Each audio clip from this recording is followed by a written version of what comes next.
Hi hello வணக்கம். இது stories from the cosmos.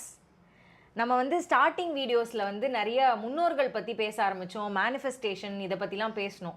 So முன்னோர்கள்னு சொல்லும் பொழுது நம்ம முன்னோர்களை எப்படி அழைக்கிறதுன்னு நம்ம பேச ஆரம்பித்து அதுக்கப்புறமா நம்ம பண்ண டிஸ்கஷன்ஸில் ஓகே மற்ற சிவிலைசேஷன்லலாம் அவங்க முன்னோர்கள் அந்த ஆஃப்டர் லைஃப் இதெல்லாம் எப்படி அப்ரோச் பண்ணியிருப்பாங்க அப்படின்ற ஒரு க்யூரியாசிட்டி அப்படியே ஃபாலோ பண்ணிகிட்டே போனப்போ நம்ம லேண்ட் ஆனது தான் பார்த்திங்கன்னா, ஆக்சுவலி போன வீடியோவில் நம்ம ப்ரொமீத்தியஸ் பற்றி, க்ரீக் பற்றி, அசோகர் பற்றிலாம் பேசியிருந்தோம். கடைசியில் லேண்ட் ஆனது ஈஜிப்டில் லேண்ட் ஆகிட்டோன்னு சொல்லலாம் அந்த டிஸ்கஷனில். ஸோ இன்னைக்கு ஈஜிப்சியன் சிவிலைசேஷனோட காட்ஸ், அவங்க மேனிஃபெஸ்ட் பண்ண ஃபார்ம்ஸ் அண்ட் சிம்பிள்ஸ், இதை பற்றிலாம் இன்னைக்கு டிஸ்கஸ் பண்ணலாம். ஸோ எங்கே ஸ்டார்ட் பண்ணலான்னு நினைக்கிறீங்க? ஈஜிப்ட்னு நம்ம பேச ஆரம்பிக்கும் போது அங்கே தான் ஸ்டார்ட் பண்ணணும். ஈஜிப்ட்லேருந்து தான் ஸ்டார்ட் பண்ணணும். நம்ம இந்த சேனலில் வேணால் நம்ம ரிவர்ஸ் பண்ணி பார்த்தோம். நம்ம முன்னோர்கள் அந்த ஐடியாலஜி எப்படி வருது, நம்ம தாட்ஸ் ஐடியாலஜி எப்படி வருதுன்ட்டு இன்னும் டீப்பாக டவுன் பண்ணல. But just touching the points மேலோட்டமாக. அந்த அண்டர்ஸ்டாண்டிங்க்கு வரதுக்கு எனக்கு முக்கியமாக காரணமாக இருந்தது எஜிப்சியன் மித்தாலஜி தான். நம்ம ஊரில் இருக்கக்கூடிய பெரும்பாலான கதைகளோட ஆதி அந்தத்தை தேடினீங்கன்னா அது நீங்கள் கொண்டு போய் நேராக எஜிப்டில் தான் லேண்ட் ஆகும். நம்ம ஊரில் இந்த கொலோக்கியல் டேல்ஸ்னு எடுத்துக்கோமே, இந்த சித்தர் கதைகள், அதில் பார்த்தீங்கன்னா இந்த கூலிகை சாப்பிட்டாங்க, ஒரு இடத்துலேருந்து இன்னொரு இடத்துக்கு பறந்தாங்க, மெட்ராலஜி ஆல்கமி பற்றின நாலேஜ் இருந்துச்சு அவங்களுக்கு, மண்ணை பொண்ணாக்குனாங்க. ஆல்கமின்னா என்ன, மண்ணை பொண்ணாக்குற வித்தைன்னு சொல்கிறது, அதை செஞ்சாங்க. மெட்டல்ஸ் பற்றின நாலேஜ் அவங்களுக்கு இருந்துச்சு, மெடிசன் பண்ணாங்க, இதுக்கான குறிப்புகள் எழுதினாங்க. இப்படி சித்து அப்படிங்கிற பேரில் ஒவ்வொரு குவாலிட்டியும் ஒரு சித்துன்னு சொன்னாங்க. மெட்டல்ஸ் பற்றி தெரிஞ்சிருந்தால் அது ஒரு சித்து, மருந்து பற்றி தெரிஞ்சிருந்தால் அது ஒரு சித்து, எல்லாருக்கும் எல்லாமே தெரியுங்கிற ஒரு ஐடியாலஜியும் இருந்துச்சு. காணா போயிடுவாங்க, மறைஞ்சிருவாங்க, வச்சிருவாங்க, இப்படி பல கதைகள் பல்வேறு இதில் இருக்குது. இந்த ஜனரஞ்சகமான கதைகளோட ஆரம்பமே எஜிப்ட் தான். இந்த கதைகளும் அங்கேருந்து ஆரம்பிக்குது. சரி, இந்த கதைகள் மட்டும்தான் அங்கே இருந்தா, இல்லை எஸ்டாப்ளிஷ்டு கல்ட்டுன்னு சொல்லக்கூடிய சைவம், வைணவம், இல்லை சாக்தம், கௌமாரகம் எதுவாக இருந்தாலும் சரி, அதுங்கெல்லாம் அந்த கதைகளும் அங்கேருந்து ஆரம்பிக்குது. நீங்கள் படிச்சிங்கன்னா கம்பேர்டு அந்த கோவிட் 2 வருஷம் ஸ்கூல்ஸுக்கு எந்த ப்ரோக்ராமும் பண்ணாமல் இருந்தப்போ அப்போ கனெக்ட் பண்ண ஆரம்பித்தது தான். நம்ம ஊர் முருகன் கதை மாதிரி வேறு ஊரில் இருக்கா, அப்படி செய்யும்போது தான் நம்ம இப்போ ஈரானுக்கு பக்கத்தில் பார்த்திங்கன்னா குர்திஷ்னு ஒன்று இருக்கும், ஒரு கண்ட்ரி. இப்போ கண்ட்ரியாக இல்லை, அது நாடாக இல்லை. குர்திஸ்தான்ங்கிறது ஒரு காலத்தில் நாடாக இருந்துச்சு. இப்போ ஈரானில் ஒரு பார்ட்டாக இருக்குது. அங்கே இருக்கக்கூடிய மக்கள் குர்திஷ் பீப்புள்னு சொல்லுவாங்க. அவங்க பார்த்திங்கன்னா சேயோன் அப்படின்னு முருகனை தான் கும்பிடுவாங்க, மயிலை கும்பிடுவாங்க.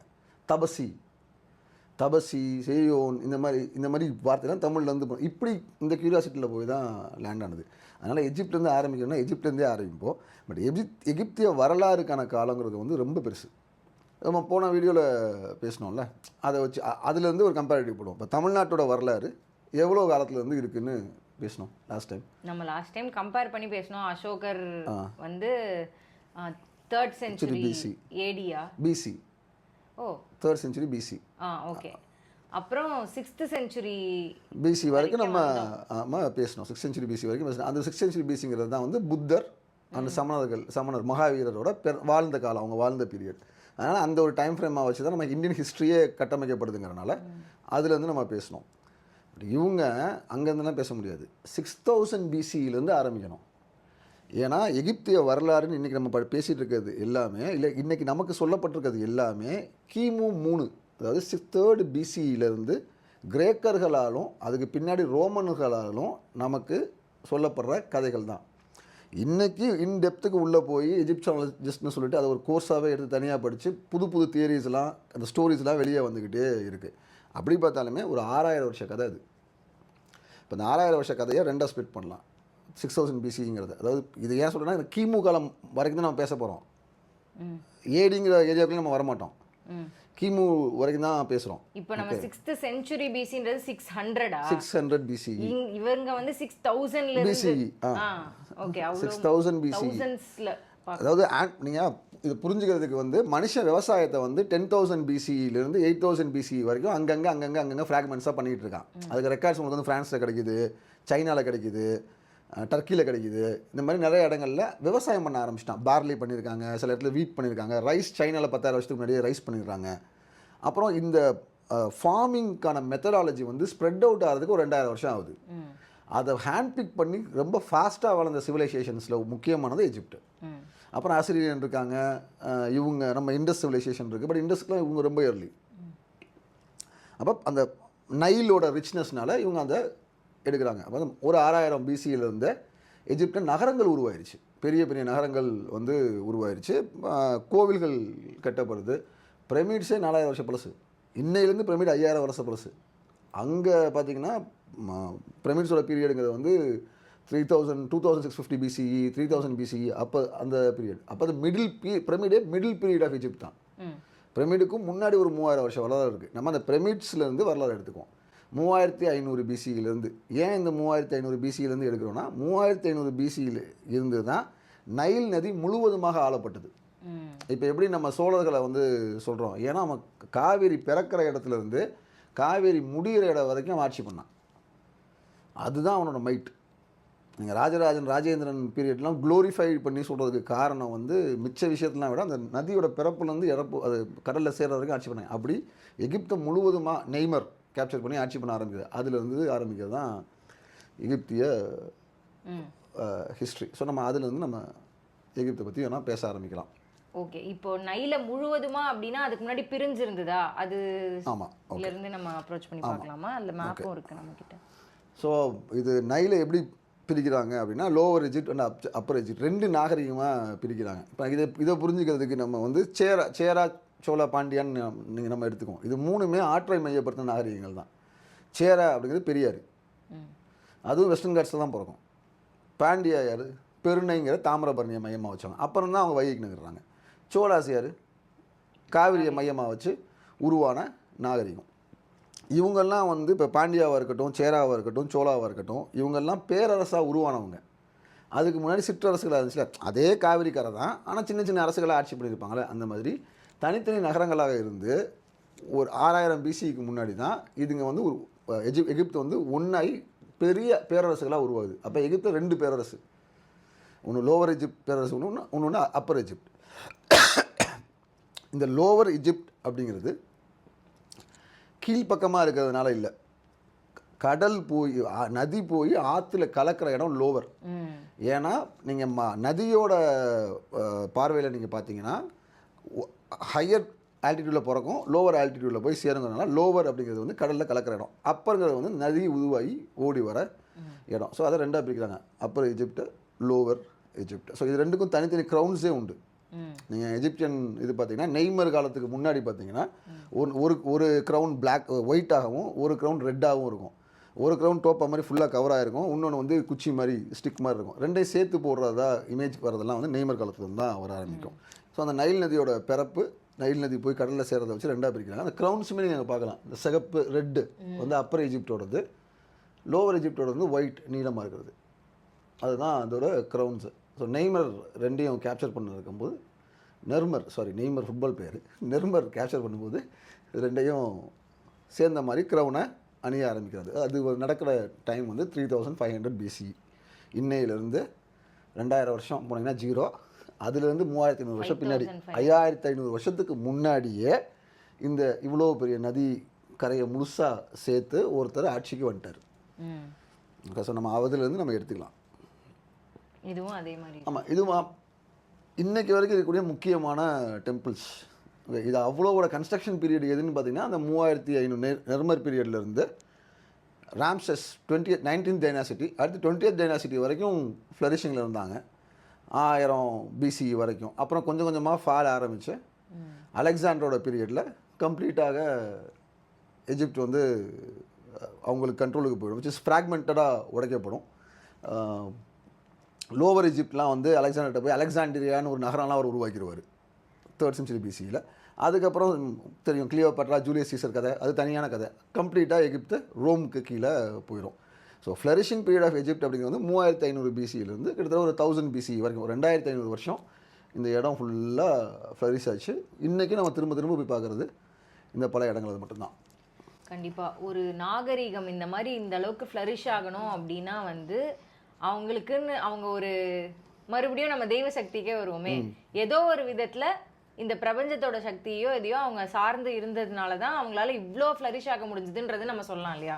அவங்களும் நம்பினாங்க அதை, அதனால் நம்மளும் நம்புவோம். ஸோ அதை பற்றி டிஸ்கஸ் பண்ணலாம். ஏன்னா அந்த சக்தியை வந்து எப்படி மற்றவங்களுக்கு எடுத்து சொல்கிறதுனா, இன்றைக்கி நம்ம ரீசெண்டாக டிஸ்கஸ் பண்ணியிருந்தோமே கதைகள் மூலமாக சொன்னாங்க, அதை புரிஞ்சுக்கிறதுக்கான வழிகளை, தாரைகளை எப்படி புரிஞ்சுக்கிட்டாங்கன்றதுலாம் நம்ம பேசியிருக்கோம். ஸோ அப்போ அந்த கதைகளுக்குள்ளே போகலாம், எஜிப்டோட கதைகளுக்குள்ளே. ஓகே. ஸோ இது வந்து இந்த நெர்மர் வந்து எஜிப்டை கேப்சர் பண்ணதுக்கான இது அவர் இந்த ரெண்டாவது இது ஒரு சைடு ஃப்ரண்ட் சைடு பிளேட்டு இது back side plate. Front side பிளேட்டில் பார்த்தீங்கன்னா அவர் வந்து லோவர் ஈஜிப்டோட க்ரௌன் மட்டும்தான் போட்டிருப்பாரு, கேப் ஃபுல்லாக இருக்கும். அதோட பேக் சைடு பார்த்தீங்கன்னா அவர் ரெண்டு க்ரௌனும் சேர்த்து போட்டிருப்பாரு. இங்கே பார்த்தீங்கன்னா அந்த வாருக்கான டெபிக்ஷன் தான் அது. அவரை வந்து கேப்டிவ்ஸை வந்து தலையை பிடிச்சி வச்சுட்டு ஒரு கையில் பெரிய கிளப்பை வச்சு அடிக்கிறது. அதுக்கு மேலே இருக்கக்கூடிய 2 எருமை என்னென்னு பார்த்தீங்கன்னா அது அவங்களுடைய ஃபீமேல் டெய்ட்டிஸு. ஓகே, அதாவது காளை போல் பலம் உள்ளவர்னு சொல்ல வராங்க. அதுக்கு there are so many depictions to it. இது அவங்க என்ன சொல்ல வராங்கன்னு நிறைய பேசுவாங்க. பட் இதில் நம்ம கவனிக்க வேண்டியது என்னென்னா, அவர் இடுப்பில் பார்த்தீங்கன்னா கையில் கிளப் வச்சுருப்பார். இடுப்பில் நல்லா பார்த்தீங்கன்னா அந்த பெல்ட் இருக்குல்ல, அந்த பெல்ட்டில் 4 ஸ்க்ரைப்ஸ் இருக்கும். அந்த 4 ஸ்க்ரைபும் 4 தெய்வங்களாக இருக்கும். அதே மாதிரி அவர் அதுக்கு அந்த ஸ்க்ரைபுக்கு பின்பக்கம் பாருங்கள் மாட்டோட வாழை தொங்க விட்டுருப்பாரு. ஓகே, இது நம்ம ஊர்லேயுமே இருந்த ப்ராக்டிஸ் தான். மாட்டு வாழை வச்சு அடிப்பாங்க, சுளின்னு விழுகும் அடி. இந்த மாட்டு வால் அந்த திருடுனாங்க செஞ்சாங்கன்னா கட்டி வச்சு அடிக்கிறாங்களா, அதில் இதெல்லாம் இருந்துச்சு. இந்த மாட்டு வாலில் அடித்தா வலிக்கக்கூடாதுங்கிறதுக்காகவே மாட்டு வாழையே சூப் வச்சுலாம் குடிப்பாங்க. அதுதான் இதாகவும் இருந்துச்சு. ரைட். ஸோ இது அவர் வந்து இடுப்பில் மாட்டு வாழை வச்சுருப்பார், செஞ்சுருப்பார். இது பேக் சைடில் வந்து இந்த மித்தாலஜியை சொல்கிறது. நீங்கள் பார்த்தீங்கன்னா பலி கொடுத்ததெல்லாம் இருக்கும்.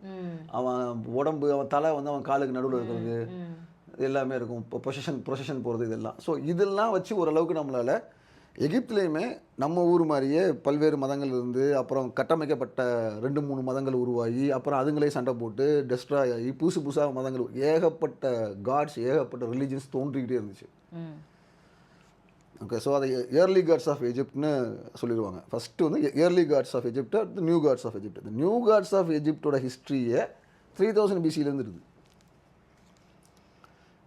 ஓகே, ஸோ அதில் ஃபஸ்ட்டாக அவங்களுக்கு வந்து ப்ரிடாமினண்ட்டாக, அதாவது ரொம்ப நாள் ட்ராவல் பண்ண கடவுள்னு பார்ப்போம்ல. பொதுவாக எஜிப்சியன் ஹிஸ்ட்ரினாலே எல்லாம் ரான்னு சொல்லுவாங்க, ஹோரஸ் சொல்லுவாங்க, ஐசிஸ் சொல்லுவாங்க, அனுபிஸ் சொல்லுவாங்க. ஏன்னா அனுபிஸ் ரொம்ப ஃபேமஸ் அவர், இதெல்லாம் சொல்லுவாங்க. பட் ராவுக்கும் 2000 வருஷம் பழைய டேட்டிலாம் இருக்காங்க, ஹோரஸுக்கும் பழைய டேட்டிலாம் இருக்காங்க. இது எல்லாத்துக்குமே இன்னைக்கு வரைக்கும், அதாவது எஜிப்சியன் ஹிஸ்ட்ரியில் ஃப்ராக்மெண்ட்ஸ் அதிகமாக கிடச்சி ரொம்ப காலத்துக்கு இருந்தது வந்து தோத். ஓகே, இப்போ நம்ம என்ன தமிழ் மாதத்தில் பேசிகிட்டு இருக்கோம், தை மாதம். ஓகே, அந்த தை அப்படிங்கிறது தோத்துலேருந்து மறுபடியும் தான். துவத், அதாவது தோத்துங்கிறது வந்து Greek word, Greek English. DHWJ அப்படிங்கிறது தான் ப்ரொனன்சியேஷன். துவைத் அப்படி என்ன வேணாலும் நீங்கள் சொல்லலாம், எப்படி வேணாலும் சொல்லலாம். அதுதான் எகிப்தோட first month, first flood of நைல்னு சொல்லுவாங்க. நைல் நதியில் புது வெள்ளம் வரக்கூடிய மாதமாக துவைத் அப்படிங்கிறது குறிக்கப்படுது, ஃபஸ்ட்டு மந்த்தாக குறிக்கப்படுது. அந்த பீரியடு, அது என்ன பீரியட்னா ஆகஸ்ட் டு செப்டம்பர். அந்த பீரியடில் தான் அந்த துவைத் மந்த்து எஜிப்டில் கொண்டாடப்பட்டிருக்கு. ஃபஸ்ட்டு ஃப்ளட் அப்போ தான் வந்துச்சுங்கிறாங்க. நம்ம ஊர்லேயுமே ஆடி பெருக்கு விழா தான் ஆகஸ்ட் செப்டம்பரில் தான் நம்மளும் கொண்டாடிருக்கோம். காவிரியில் புதுப்புணல்னா புது நீர் வருதுன்ட்டு. சங்கம் லிட்ரேச்சரில் அந்த கரிகாலனோட பொண்ணு ஆட்டநத்தி ஆதிமந்தி 2 பேர் நீர் விளையாட்டு விளையாண்டாங்க. ஆதிமந்தி ஆட்டநத்தி ஆரோட அடிச்சுட்டு போயிடுவார், அவரை தேடி போவாங்க. இந்த கதைகள்லாம் நமக்கு வருது. அது ஆடி பெருக்கில் புதுப்புணல் நீராடி விழா தான். ஆடி மாதம் 18ஆம் பெருக்குன்னு சொல்லி காவிரியில் விழா கொண்டாடுறாங்களே. இதுவே நம்ம இங்கே காவிரி கொண்டாடுற மாதிரி அங்கே தோத்துக்கு தான் கொண்டாடுறாங்க.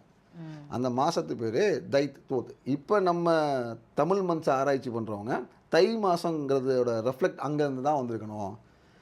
முதல் மாதம் தை அப்படின்னு பேசுகிறாங்க இல்லைங்களா, அவங்க அங்கேருந்து தான் எடுத்து சொல்கிறாங்க. ஏன்னா இது சூரிய நாட்காட்டியை சேர்ந்தது, இது எல்லாம் வருவோம். இது எல்லாமே உங்கள் கேலண்டரை மாற்ற 365 நாள் நம்ம கேலண்டர் பேசுகிறோம்ல, அதை கொண்டு வந்ததும் தோத் தான். தோத்தை அவங்க எப்படி கொண்டாடுறாங்கன்னா, he is the inventor of letters, wisdom, knowledge கிடையாது அவர். He is the god of wisdom, ஞானத்தோட கடவுள் அவர். நம்ம ஊரில் ஞானத்துக்கு கடவுள் யாராவது இருக்காங்களா? ஞானம்னா நம்ம குரு வச்சு சொல்லுவோம் இல்லையா, தட்சிணாமூர்த்தி, விநாயகர் இதெல்லாம் சொல்கிறோம் இல்லைங்களா. அந்த மாதிரி ஞானத்துக்கான கடவுளாக எஜிப்டில் சொல்லப்பட்டவர் யாருன்னா தோத். வெறும் ஞானத்துக்கு மட்டும் இல்லை, ரைட்டிங்க்கு சொல்லுவாங்க. அதுக்கப்புறம் கொஞ்ச நாள் கழிச்சு அவர் மேஜிக்கோட கடவுளாக மாறுவார். அதுக்கப்புறம் கொஞ்ச நாள் கழிச்சு பார்த்தீங்கன்னா அவர் ஜட்ஜாக மாறிடுவார். அது மக்களுக்குள்ளே நடக்கிற சண்டையெல்லாம் இல்லை, அவர் பெரிய அவர் கடவுளுக்குள்ளே நடக்கிற சண்டையெல்லாம் சேர்த்து வச்சுட்டு இருப்பார். நம்ம ஊர்லேயே கதை இருக்குல்ல, பிரம்மா விஷ்ணு சண்டை, வாயுக்கும் அக்னிக்கும் சண்டை, இந்திரன் தீர்த்து வச்ச, இந்த மாதிரி பல்வேறு கதைகளோட பிறப்பு அங்கேருந்து தான் வருது. ஸோ ஏன் பிறப்பு அங்கேருந்து சொல்கிறோன்னா, ரெக்கார்டட் புக்ஸ் நமக்கு கிடைக்குது, ஸ்கிரிபிள்ஸ் இந்த மாதிரி கிடைக்குது, கதைகள் உங்களுக்கு கம்ப்ளீட்டாக உங்களுக்கு கிடைக்குது, க்ளே டேப்லெட்ஸ் கிடைக்குது. இதெல்லாம் இருக்குங்கிறனால அங்கே அதுதான் பழசுன்னு நம்ம சொல்கிறோம். மித்ததெல்லாம் வந்து நமக்கு ரெக்கார்டே கிடையாது. வாயில் கேட்டால் வாயில் சொல்லிட்டே வந்தாங்க, செஞ்சாங்க, வச்சாங்க, இது ஃபஸ்ட்டா அது ஃபஸ்ட்டான்னு கேட்டிங்கன்னா ரெக்கார்ட்ஸ் படி அதுதான் க்ளீன் டாக்குமெண்டேஷன். சிம்பாலிசம்லாம் வச்சு எதை எப்படி நீங்கள் சொல்லணுங்கிற வரைக்கும் இருக்குது. கண்ணை வலது பக்கமாக வரைஞ்சிங்கன்னா என்ன, கண்ணை இடது பக்கமாக வரைஞ்சிங்கன்னா என்னங்கிற வரைக்கும் அவன்கிட்ட கிளாரிட்டி இருக்குது. See if I is towards, நீங்கள் பார்க்கும்போது ஒரு கண்ணு வலது பக்கமாக தெரியுதுன்னா அது ஐ ஆஃப் ரா, நீங்கள் பார்க்கும்போது ஒரு கண்ணு இடது பக்கமாக தெரியுதுன்னா அது ஐ ஆஃப் ஹோரஸ். இந்த அளவுக்கு க்ளீன் டாக்குமெண்டேஷன் வச்சுருக்காங்க. எங்கே நீங்கள் வந்து ஹயக்ரீவுக்கும் கல்கிக்கு வித்தியாசம் சொல்லுங்கள் பார்ப்போம். ஏன்னா இந்த ரிலீஜனுங்கிறது ஹிந்துவிசம்ங்கிறது வந்து ஒன்று ஒன்றா எவால்வ் ஆகிட்டு இருக்குது. ஒவ்வொரு கடவுளாக சொல்கிறாங்க, புதுசு புதுசாக க்ரியேட் பண்ணுறாங்க, அப்புறம் ஒரு ஸ்டோரி கொண்டு வராங்க, அதுக்கப்புறம் அதை சேர்க்க பார்க்குறாங்க. நல்ல கதை எக்ஸாம்பிள் வந்து மதுரை மீனாட்சி அம்மன் திருக்கல்யாணமும் அழகர் ஆற்று இறங்குறதும். கதை ஒன்று இருக்குது, நடக்கிற ஆக்சுவல் ஈவெண்ட் வந்து வேறு. அழகர் மாண்டுக மகரிஷிக்கு சாப விமோச்சனம் கொடுக்க வருவார். இவங்க கல்யாணம்லாம் முடிஞ்சிடும், இதுக்கு சம்மந்தம் இல்லை. ஆனால் நம்ம ஒரு கொலாபரேஷனுக்காக ஒரு கதையை உருவாக்குறோம்ல, இந்த மாதிரிலாம் எதுவும் இல்லை. They have clean documents of stories. அது எப்படி போச்சுட்டு போகுது. அப்போ தோத்து அங்கே வராரு, ஜட்ஜாக வராரு. அதுக்கப்புறம் அவர் வந்து டெத்துக்கான கடவுளாகவும் மாறுறாரு. இறந்ததுக்கப்புறம் நம்ம ஊரில் ஒரு கதை இருக்குல்ல, சித்திரகுப்தன் ஒரு அக்கௌண்ட்ஸ் மெயின்டைன் பண்ணுவார், உங்களை கூப்பிட்டு போவாங்க, அந்த உலகத்துக்கு போகிறதுக்கான அந்த பயணத்தை பற்றிலாம் சொல்லுவாங்கல்ல. நீங்கள் நல்லவரா கெட்டவரான்னு சொல்லி முடிவு பண்ணுவாங்க. நீங்கள் நல்லது பண்ணியிருந்தீங்கன்னா சொர்க்கத்துக்கு போவீங்க, கெட்டது பண்ணீங்கன்னா அந்நியன் படத்தில் சொன்ன கும்பி பாகவா மிருகிட்ட ஜம்பு கருட புராணம் வச்சு தானே சொல்லுவாங்க. Correct correct. கருட புராணத்துக்கு ஒரு இன்ஸ்பிரேஷனுமே இங்கே தான் வருது. Book of death, book of death, book of dead, sorry book of dead, correct, book of டெட்லேருந்து தான் அதுவுமே வருது. அப்போ தோத்து அங்கே புக் ஆஃப் டெட் காலத்துலலாம் என்ன ஆகிடுறாருன்னா, அவர் வந்து உங்கள் இதயத்தை எடை போடக்கூடிய கடவுளாக இருக்கார். அவர் போட மாட்டார், எடை ஆனுபிஸ் தான் போடும். ஆனால் அதை சரி பார்க்குறவர், நியாயமாக நடந்துக்கிறாங்களா, ஆனுபிஸும் அம்யூனிட் ரெண்டு பேர் தான். நீங்கள் இறந்ததுக்கப்புறம் அந்த கதை அப்படி தான், அந்த இமேஜ் காட்டும்போது கதையை சொல்கிறேன் அப்படி. அப்போ அங்கே அதுவாக மாறுகிறாரு. அதுக்கு அடுத்து என்ன வருதுன்னா, கடவுளுக்கு வைத்தியம் பார்க்கக்கூடிய வைத்தியராகவும் மாறுவார். So he becomes god of medicine. இப்படி எல்லா பரிமாணத்துலேயும் இருக்கிற ஒரு கடவுளாக யார் இருப்பானா தோத்து. ஸோ அன்இமேஜினபிளான ஒரு ஃப்ளோ. ஹார்லிக்ஸ், நாங்கள் இப்போ எம்பிஏ படிக்கும்போது ப்ராடக்ட் பிராண்டிங் அண்ட் பொசிஷனிங்லாம் படிக்கும்போது ஹார்லிக்ஸை பேசுவாங்க. ஹார்லிக்ஸ் வந்து ஒரு காலத்தில் பார்த்தீங்கன்னா உடம்பு சரியில்லாதவங்க குடிக்கிறதா இருந்துச்சு. கரெக்ட். அப்புறமா குழந்தை பிறந்தா ஹார்லிக்ஸ் வாங்கி கொடுப்பாங்க. இப்போ வளரணுன்னா குடிக்கிறாங்க. ஸோ ஒரு ஆரம்பத்தில் அது மில்க் சப்ளிமெண்ட்டாக வந்துச்சு. ஓகே, இப்போ வந்து நீங்கள் பாலோட சேர்த்து லைஃப்க்கு ஏற்ற மாதிரி, நீடுக்கு ஏற்ற மாதிரி அந்த ப்ராடக்ட் பெர்செப்ஷன் கன்வெர்ட் ஆகி ட்ரான்ஸ்ஃபார்ம் ஆகி போயிட்டே இருக்கு. ஆமாம், எனக்கு விவரம் தெரியும். கேட்பரிஸும் அப்படிதான். எனக்கு ஞாபகம் இருக்குது, உடம்பு சரியில்லைனா ஹார்லிக்ஸ் வாங்கிட்டு போப்பான்பாங்க. உடம்பு சரியில்லைனா தான் ஹார்லிக்ஸ் குடிக்கணும்னு ஒரு சப்கான்ஷியஸ் மித்தே இருந்துச்சு. அது அட்வர்டைஸ்மெண்ட்ஸ் மூலிமா பிரேக் பண்ணாங்க. அந்த மாதிரி நாங்கள் இந்த கதையெல்லாம் படிக்கும்போது எனக்கு ஒரு கேஸாகவே நீங்கள் எடுத்து படிக்கலாம். 2500-3000 வருஷம் அவ்வளோ டிரான்ஸ்ஃபார்மேஷன் அந்த கடவுள்.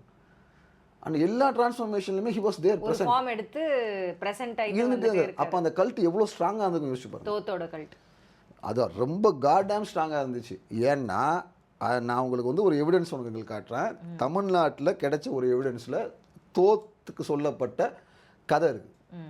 இப்போ to be frank and open, இன்னைக்கு தேதிக்கு இதை நான் பேசுகிறேன், ஹிஸ்ட்ரியில் தான் இருக்கேன். I read lot of history, right, and I talk of historians.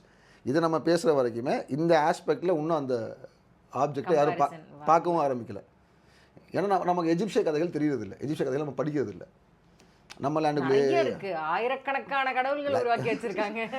Minimum 368 கடவுள் இருக்காங்க நான் கவுண்ட் பண்ண வரைக்கும். அதில் பஞ்ச் ஆஃப் காட்ஸ்லாம் இருப்பாங்க. இப்போ சே ஃபார் எக்ஸாம்பிள் இந்த துவாத்னு சொல்கிறோம்ல, புக் ஆஃப் டெட்டில் வரக்கூடிய இறப்புக்கு பின்னாடி நடக்கக்கூடிய விஷயம். துவாத்தில் பார்த்தீங்கன்னா 42 கடவுள் சும்மாவே உட்காந்துருப்பாங்க. அவங்களோட வேலை வந்து டு விட்னஸ். இந்த 42 கடவுள் விட்னஸ் அதை எடுத்து படிச்சிங்கன்னா நம்ம சொல்கிறோம்ல, அஷ்டதிக்கு பாலகர்கள், இவங்க அவங்க சுற்றி இருக்க அந்த மாதிரி ஒன்று ஒன்றா உங்கள் கேரக்டர்ஸு, உங்களை சுற்றி இருக்கக்கூடிய விஷயம், இப்படி தான் அவன் குவாலிட்டிஸ் எல்லாம் எல்லாத்துக்கும் ஒரு உருவம் கொடுக்குறான். கொடுத்து உங்கள் ஆஃப்டர் லைஃப்பில் என்ன ஆகும்னு போகிற மாதிரி போகும். So Thoth is one of the prominent gods. காட்ஸாக இருக்காங்க. அதே டிரான்ஸ்ஃபர்மேஷன் அந்த மாதிரி ஒவ்வொரு பீரியட்லையும் கடவுளாகவும் மாறிட்டும் வந்துகிட்டே தான் இருக்குது. தோத் பற்றி சொல்கிறதுக்கு முன்னாடி ஒரு முக்கியமான 3 பேர் ஆயிவங்க. ஆமாம், ஓகே. இவங்க தோத்துக்கு அப்புறம் தான் வராங்க. இவங்க இது யாருன்னு பார்த்தீங்கன்னா ஒசாரிஸ், ஹோரஸ், இவர் யார் சொல்லுங்கள்? இவங்க ஐசிஸ். ஓகே, ஒசாரிஸ், ஹோரஸ், ஐசிஸ் இவங்க 3 பேருமே நியூ காட்ஸ். இவங்க ஓல்டு காட்ஸ்லாம் கிடையாது. இவங்க உருவாகிறதுக்கு காரணமே தோத் தான். ஏன் இவங்க ரொம்ப இம்பார்ட்டன்ட்னு கேட்டிங்கன்னா, ஏன் இவங்கள எடுத்து பார்க்குறோம் அப்படின்னா, சன் காட் ரா இருக்கார்ல, எஜிப்டோட ஃபேமஸான சன் காட் ரா வர்றதுக்கு முன்னாடி இவர் தான் டான். ரா வந்ததுக்கு அப்புறமும் இவர் ஈக்குவலைஸ்டாக இருந்தார். அதுக்கப்புறம் இந்த ட்ரெடிஷனை இன்னைக்கு வரைக்கும் தமிழ்நாட்டில் நம்ம ஃபாலோ பண்ணுறோம். நமக்கு தெரியாமே ஃபாலோ பண்ணுறோம். அந்த கதையை சொல்ல சொல்ல சொல்ல சொல்ல அவங்களுக்கு புரிய ஆரம்பிக்கும். ஸோ அதில் 3 முக்கியமான கடவுளுங்க. இப்போ எஜிப்சியன் மித்தாலஜி எப்படி ஆரம்பிக்கும்னு பார்த்தீங்கன்னா, நம்ம என்ன சொல்லுவோம்? வானம் பூமி தாய், வானம் ஃபாதர். ஏன்னா சிவன் வானத்துலேருந்து மலையிலேருந்து தானே வராரு, மேலேருந்து வருவார். விஷ்ணுவும் மில்கி வே இதுதான். சக்தி மீனாட்சிங்கிறவங்க மண்ணில் இருக்கவங்க. இப்போ பூமிக்கு வந்து மதர்லி ஃபுட்டு கொடுக்குறோம். அதர் தன் எர்த்து காஸ்மிக் ஆப்ஜெக்ட்டுக்கு வந்து ஃபாதர்லி இமேஜ் கொடுக்குறோம். எஜிப்ட் தலைகீழ், நிலம் தான் அப்பா, வானம் வந்து அம்மா, காடஸ், இதுதான் காடு. ஸோ எஜிப்டோட ஹிஸ்ட்ரி எதுலேருந்து ஆரம்பிக்குன்னா, நட் அப்படிங்கிற வானத்தோட கடவுளும் பெண் கடவுளும், கேப் அப்படிங்கக்கூடிய பூமியோட ஆண் கடவுளும், இவங்க 2 பேரும் 360 நாளும் கூடி 360 டெய்ட்டிஸை கொடுப்பாங்க. அந்த 360 டெய்ட்டிஸ் தான் வந்து இயர்லியில் இருக்காங்க. அது பழைய கேலண்டர் படி இந்தந்த நாளைக்கு இந்தந்த தெய்வம் உங்களுக்கு கணக்கு அப்படின்னு வழிபாடு இருக்குது. அதுக்கப்புறமா கேலண்டர் 360லேருந்து 365 ஆகுது. நம்ம இன்றைக்கி யூஸ் பண்ணுறோம் கேலண்டர் 365 டேஸ் கேலண்டர். இந்த 365 டேஸ் கேலண்டர் இன்ட்ரடியூஸ் பண்ணது தோத் தான். ஸோ அந்த இன்ட்ரோடக்ஷனுக்கு ஒரு ஸ்டோரி சொல்கிறாங்க. அந்த இன்ட்ரோடக்ஷனோட தான் இந்த கடவுளோட பிறப்பும் வருது. புக் ஆஃப் டெட்டும் அதுலேருந்து தான் ஆரம்பிக்குது. ஓகே, அதுவும் அங்கேருந்து ஆரம்பிக்குது. அப்போ என்ன ஆகுது? இந்த 360 டேஸில் இவர் என்ன பண்ணுறாரு? தோத்து மூன் காடுகிட்ட பேசி, அதாவது மூன் காடுங்கிறதும் நட்டு தான், ஏன்னா அவங்க தானே வானத்துக்கான பொறுப்பு, அவங்ககிட்ட பேசி நிலவோட பிரதிபலிப்பில் அந்த ஷைனிங்கில் டெய்லி ஒரு லெவல்னு சொல்லி வாரத்துக்கு 1% 72 வாரங்களுக்கு வாங்குறது. அந்த 360 டிவைட் பை 72 அப்படின்னா 5 நாள் எக்ஸ்ட்ரா கிடைக்குது. ஸோ இந்த 5 நாளை அவர் அந்த கேலண்டரில் எக்ஸ்ட்ரா ஆட் பண்ணுறாரு. அதை ஆட் பண்ணுறதுனால மறுபடியும் கேபும் நட்டும் ஒன்றா கூடுறாங்க. ஒன்றா கூடி புதுசாக குழந்தைகளை பெற்றுருக்காங்க. அப்படி பேர்க்கிறவர் தான் ஒசாரிஸ், சேத், ஒசாரிஸோட தம்பி சேத், அப்புறமா ஐசஸ், நெஃபர்டிஸ் அப்படிங்கிற 4 கடவுள். இன்னொரு கடவுள் யாருங்கிற இது பிரச்சனை இருந்தது. மொத்தம் 3 கடவுள் வந்து இவங்க தான் 5வது, இவங்க தான் 5வது, இவங்க தான் 5வதுன்றதுனால அதை விட்டுருவோம். அதை அடுத்து வருவோம். 5 நாளில் முக்கியமான 4 கடவுள் இவங்க 4 பேர். யாருன்னா ஒசாரிஸ், அவர் தான் மூத்தவர். அதுக்கு அடுத்து பிறகுற வந்து சேத், சேத்துக்கு அப்புறமா வந்து ஐசஸ், ஐசஸ்க்கு வந்து நெஃபர்டிஸ். இவங்க 4 பேர். இதுக்கு அப்புறமா இவங்க தான் ஐசஸ், அவர் ஒசாரிஸ். இவங்க 2 பேருக்கும் பிறக்கக்கூடியவர் தான் ஹோரஸ். இந்த ஹோரஸ் வந்து டபுள் ஃபார்மாக ஆனார்னா 2 மடங்கு ஹோரஸ் ஆகிட்டார்னா ரா ஆகிடுவார். ராக்கும் ஹோரஸ்க்கும் வித்தியாசமே இருக்காது. ராவும் ஹோரஸும் ஒரே ஃபால்கன் ஹெட்டட் தான். ஹோரஸ்க்கு அப்புறமா வரவர் தான் ரா. ஹோரஸுக்கும் 1800 வருஷத்துக்கு அப்புறம் தான் ரா வருவார். ராக்கு வந்து சன் டிஸ்க் இருக்கும், ஹோரஸ்க்கு சன் டிஸ்க்லாம் இருக்காது. ஏன்னா அப்போ அந்த எஜிப்சியன்ஸ் வந்து அப்போ இருக்கும்போது அவங்க மூணை தான் இன்றைக்கும் அப்போ பாருங்க, மூணுட்டு தான் வாங்குவார் தோத்து கடனை. சன் மூன் தான் பிரைமரி காடு, லூனார் தான் பிரைமரி. எஸ், சோலார் இன்னும், ஏன்னா விவசாயம் ஆரம்பித்து கொஞ்ச நாள்லேயே வந்துடுது. அப்போயும் அவங்க ஃபங்க்ஷன்ஸ்லாம் நைட்டு தான் கொண்டாடிருக்காங்க இதில். ஸோ அப்போ அது மூன் காடு தான் இம்பார்ட்டன்ட். சன் டிஸ்க் எப்போ வருதுன்னா இன்னும் 1000 வருஷம் கழிச்சு தான் சன் டிஸ்க்லாம் வருது. சன் டிஸ்க் வரும்போது ரா வந்துடுறாரு. ஹோரஸ்லாம் டவுன்ஃபாலில், ஹோரஸ் ஓசாரிஸ்லாம் வந்து டவுன்ஃபாலில் போயிடுறாங்க. இதுலயே சின்ன ஒரு இதுனா ஹோரஸோட அந்த தலையில கிரவுன் பார்த்தா அந்த upper and lower dual crown தான் தெரியுது. ஓகே, அதுதான் நம்ம பேச ஆரம்பிச்சோம். 2 இதுவும் சேர்ந்ததுக்கு அப்புறமா உருவான கடவுள்கள் தான் இவங்க எல்லாமே. அந்த நெய்மர் பிளேட் அப்படிங்கிறது, நீங்கள் நெய்மரோட பிளேட், நெய்மரோட பார்த்தீங்கன்னாலுமே ஹெட்ரோகிளிப்ஸ், நெய்மரில் ஹெட்ரோகிளிப்ஸ் இருக்குமே தவிர ரைட்டிங்ஸ் இருக்காது, வார்த்தைகள் இருக்காது, சிம்பிள் இருக்கு. ஆமாம், டிராயிங்ஸ் மட்டும்தான் இருக்கும். ஸோ தோத்து வந்து அந்த சிம்பிள்ஸுக்கான கடவுளாக இருப்பார். லெட்டர்ஸ்க்கான கடவுளாக தோத்தோட பொண்ணு சேஷா, அவங்க வந்து சிறுத்தை மாதிரி இருப்பாங்க, சிறுத்தையோட ட்ரெஸ்ஸில் இருப்பாங்க. நம்ம ஊரில் நடராஜர் இருக்கார்ல, சிறுத்தை ட்ரெஸ் போட்டு, அங்கே இருப்பா சேஷா இருப்பாங்க. சேஷா தான் எழுத்துக்களுக்கான கடவுள். அதாவது எழுத்துனா நீங்கள் ரைட்டிங்க்கு இப்போ இங்கிலீஷில் சி இன்னும் போடுறது, தமிழில் கான்னு போடுறீங்க இந்த மாதிரி எழுத்துக்கள் டிராயிங்கே வேர்ட்ஸ் ஃபார்மேட்ல கன்வெர்ட் பண்ணால் அது சேஷா. பிக்டோரியல் ஹெக்டோகிராஃபிக்கல் ரெப்ரசன்டேஷனில் பண்ணீங்க அப்படின்னா அது வந்து தோத்தோடுது.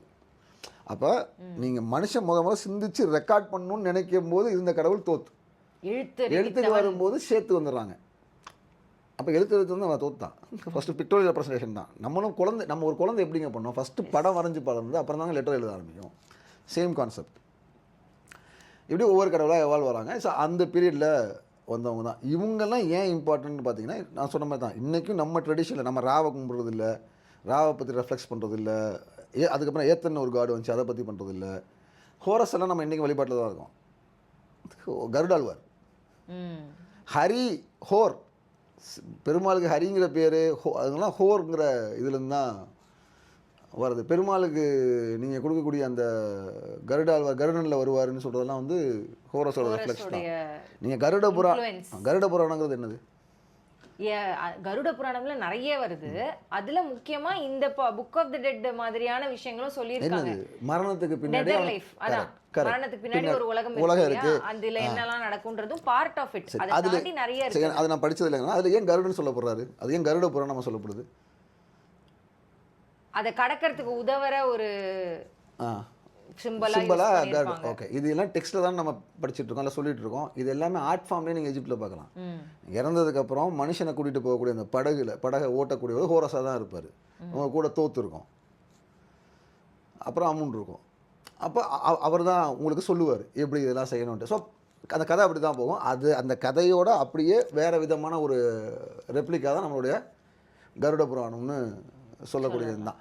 அதனால நம்ம நம்பிக்கையில் நம்ம சொர்க்கம், நம்ம நரகம், பாவம்னா என்ன, பழினா என்ன, ஆத்மானா என்ன அப்படின்னு இன்னைக்கு ஆன்மீகத்துக்குள்ளே தேடக்கூடிய எல்லா விஷயத்தோட ஆரம்பம் ஒசாரிஸ் தான். இங்கேருந்து தான் எல்லாமே ஆரம்பிக்குது. இவ்வளோ சப்பாத்தி கொலை போகிறது முக்கியமான காரணம் இவங்க தான். ஒசாரிஸ் வந்து எதுக்கான கடவுளாக சொல்லப்படுவார்னு பார்த்தீங்கன்னா, அவர் ஃபர்டிலிட்டிக்கான கடவுள். அவர் மரணத்துக்கான கடவுள் கிடையாது. அவர் ஃபர்டிலிட்டிக்கான கடவுளாக இருந்து தான் அப்புறமா மரணத்துக்கான கடவுளாக மாற்றப்படுவார். மரணத்துக்கு பின்னான கடவுள், அண்டர் வேர்ல்டுக்கான கடவுள், ஆஃப்டர் வேர்ல்டுக்கான கடவுள். அதுக்கு முன்னாடி அவர் என்ன இருப்பார்னா ஃபர்டிலிட்டிக்கானது, ரெசர்ஜன்ஸ் சொல்லக்கூடிய மறுபிறப்புக்கான கடவுள், அப்படி தான் அவர் இருப்பார். ஐசிஸ் என்ன கடவுள்? அவங்க வந்து ரீபர்த், கரெக்ட். மறுபிறப்பு எடுக்கிறதுக்கான, மறுபிறப்பு கொடுக்கறதுக்கான கடவுளாக இருப்பாங்க. மரணத்துக்கு பின்னாடி ஒசாரிஸ் தான் முடிவு பண்ணுவார். என்ன முடிவு பண்ணுவார்? இவன் மனுஷனாகவே பிறக்கலாமா, இந்த வடிவ சொல்கிற மாதிரி இருக்கா இல்லையா அப்படிங்கிறதெல்லாம் அவர் தான் முடிவு பண்ணுவார். அப்படிங்கிற மாதிரி தான் கதைகள் போகும். இதே கதையோட டப்படிச்சாங்க. இதுதான் நம்மளோடது. சொர்க்கன்னு ஒன்று இருக்குது, நரகன்னு ஒன்று இருக்குது, யம தர்மராஜன் ஒருத்தர் இருப்பார். அவர் வந்து புண்ணிய கணக்கை படிப்பாங்க. படித்ததுக்கப்புறம் இந்த பக்கம் அந்த பக்கம் சொர்க்கமாக நரகமாக முடிவு பண்ணுவாங்க. இந்த எல்லாத்தோட பிறப்பு இங்கே தான், இந்த இதுதான் போகும். அந்த ஆத்மாவோட பயணம் எப்படி இருக்கணுன்றதுக்கான நிறைய கதைகளை அவங்க சொல்லியிருக்காங்க. ஆமாம், நம்ம அதை டச் மட்டும் பண்ணுவோம். புக் ஆஃப் டெட் பற்றி வந்து தனியாக பண்ணுவோம். அது 190 பேஜஸ், அது பெரிய கான்செப்ட். இது தனியாக பண்ணுவோம். இதில் சும்மா அப்படியே டச் பண்ணிட்டு போயிடணும். தோத்து அதில் என்ன முக்கியமானதை வச்சு புக் ஆஃப் டெட் என்ன பண்ணுவாங்க அதெல்லாம் வேணால் பேசலாம். கண்டிப்பாக சொல்கிறேன். தோத்து நம்ம தவிர இவர் தான் தோத்து. இது பிளாக் கலர் இமேஜ். இதுதான் சும்மா ஒரு வேரியேஷனுக்காக நம்ம 3 விதமாக காட்டுறோம். ஸோ அவர் கையில் அந்த ப்ளஸ் சிம்பிள் மாதிரி ஒன்று பிடிச்சிருக்காருல்ல, அது பேர் சிம்பிள் ஆஃப் லைஃப். நீங்கள் வந்து எஜிப்ஷியன் காட்ஸை பார்க்கும்போது எந்த ஒரு நம்ம ஊர் ஐக்கனோகிராஃபி இல்லை நம்ம நாங்கள் கோயிலில் பார்க்கும்போது சொல்லுவோம்ல, இது சோழா, இது பாண்டியா, இந்த மகுடம் இருந்தால் சோழர்கள் மகுடம் தான், இப்படி இருந்தால் பாண்டியா, டிஃப்ரென்ஸ் காட்டுறோம் இல்லைங்களா? இப்போ அதே மாதிரி இப்போ விஷ்ணுன்னா கையில் சங்கு சக்கரம் வச்சுருப்பாரு, விஷ்ணு துர்கை அப்படின்னா கையில் சங்கு சக்கரம் வச்சுருப்பாங்க. மைசாசுரை பார்த்தீங்கன்னா எரும மாட்டு தலைக்கு மேலே தான் நிற்பாங்க. தட்சிணாமூர்த்தி அப்படின்னா வச்சு நம்ம கண்டுபிடிக்கிறோம் இல்லைங்களா? அந்த மாதிரி கையில் ப்ளஸ் சிம்பிள் இருக்கக்கூடிய எல்லா கடவுள்களுமே உங்களோட மரணத்தோட உங்கள் வாழ்க்கை தொடர்புடைய கடவுள்கள். எல்லா கடவுளுக்கும் அந்த கையில் ப்ளஸ் சிம்பிள் கொடுக்க மாட்டாங்க. ஓகே, ஸோ இது அவர் லைஃப், உங்கள் வாழ்க்கை கையில் பிடிச்சிட்டு நடக்கிறார். அதனால இவர் தான் தோத். இவர் துவைத் அப்படிங்கிறது one who looks like an ஐபிஸ்.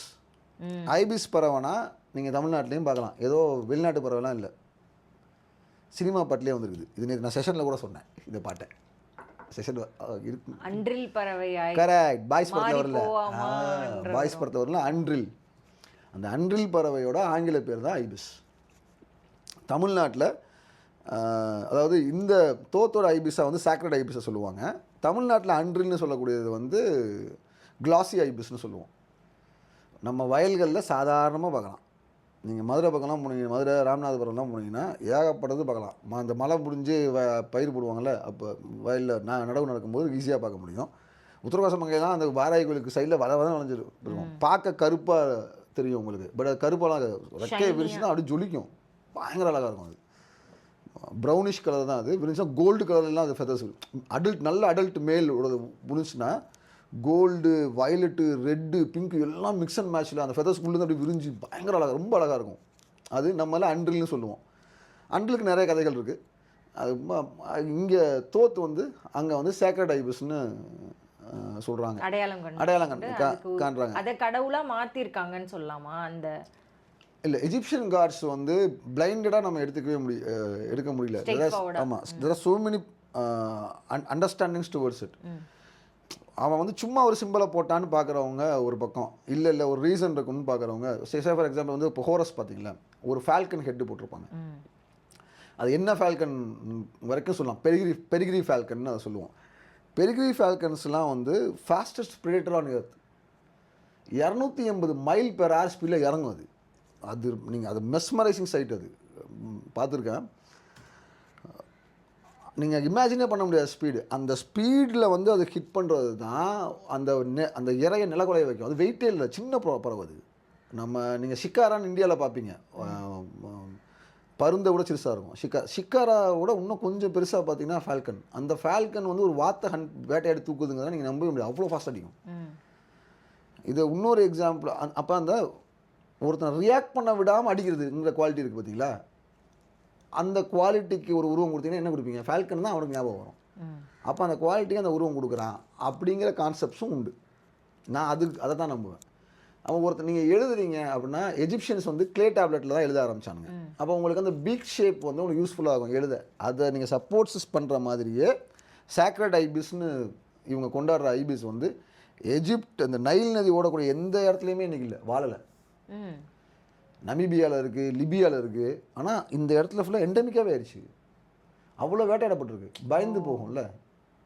Okay, உங்களுக்கு வந்து தலைமுறையாக அதுவும் கம்யூனிகேட் பண்ணலைங்க. நீங்கள் ஆப்பிரிக்க யானைகளுக்கு தந்தம் இருக்கும், இந்திய யானைகளுக்கு தந்தம் இருக்காது, பெண் யானைகளுக்கு. இன்றைக்கி ஆப்பிரிக்க பெண் யானைகளுக்கும் தந்தம் இல்லாமல் போயிட்டுருக்கு. லாஸ்ட் 5-6 வருஷமாக அந்த அப்சர்வேஷனும் வருது. ஏன்னு கேட்டிங்கன்னா, இந்த தந்தத்தால் தான் வேட்டையாடப்படுறோன்னு அதுக்கு திரும்ப திரும்ப திரும்ப திரும்ப சப்கான்ஷியஸ்லி ஃபியரில் தந்தங்கள் வராமல் போகுதான். ஆண் யானைகளும் இப்போ வேட்டையினால் தந்தம் வராமல் போகிறதுனால தான் மக்னா யானைன்னு சொல்கிறோம். நம்ம மக்னா யானை சுற்றுதுன்னெலாம் சொல்கிறாங்க பார்த்தீங்களா. மக்னா யானைன்னா ஒன்றும் இல்லைங்க, ஆண் யானை தான், தந்தம் இல்லை. அது தந்தம் இல்லைங்கிறதுனால அதால் இன்னொரு யானையோட சண்டை போட முடியாது.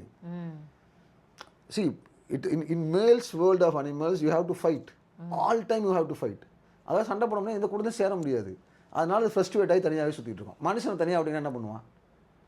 ஒரு மாதிரி கிரேசி ஆயிடுவோம்ல. அதனால தான் தந்தம் இல்லாத யானை இல்லை ஒத்த யானை சுற்றுது பயமாக இருங்கன்னா கிரேசியாக பைத்தியம் முடிஞ்ச மாதிரி சுற்றிட்டு இருக்குன்னு அர்த்தம்.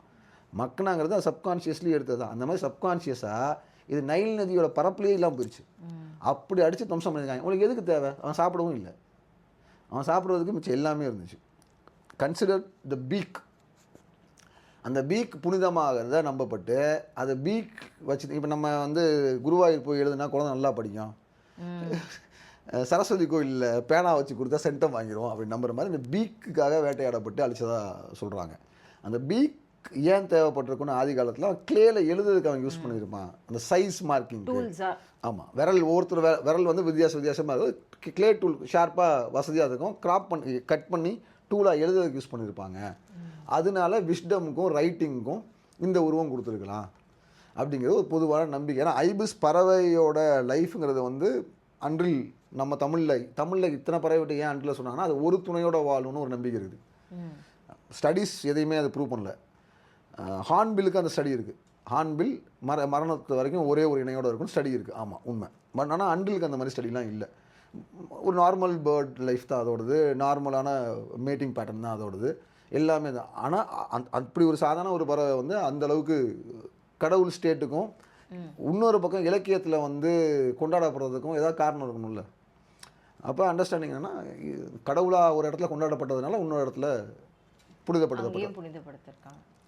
ஓகே. பட்டதாக எடுத்துக்கலாம். ஸோ தோத் இப்படி தான் இருப்பார். ம். இது மேல் கார்டு தான், ஃபீமேல் கிடையாது, மேல். ஐபிஸ்னா புரிஞ்சுக்கலாம். ஆமாம். தோத்தோட ஃபீமேல் ஃபார்ம் வந்து என்ன சொன்னேன்? அவங்க டாட்டர் சொன்னது சேஷா. சேஷா. சேஷானா நம்ம பாம்பு நினைப்போம், இல்லை சேஷா தான் சிறுத்தை. ஆமாம். ஓகே.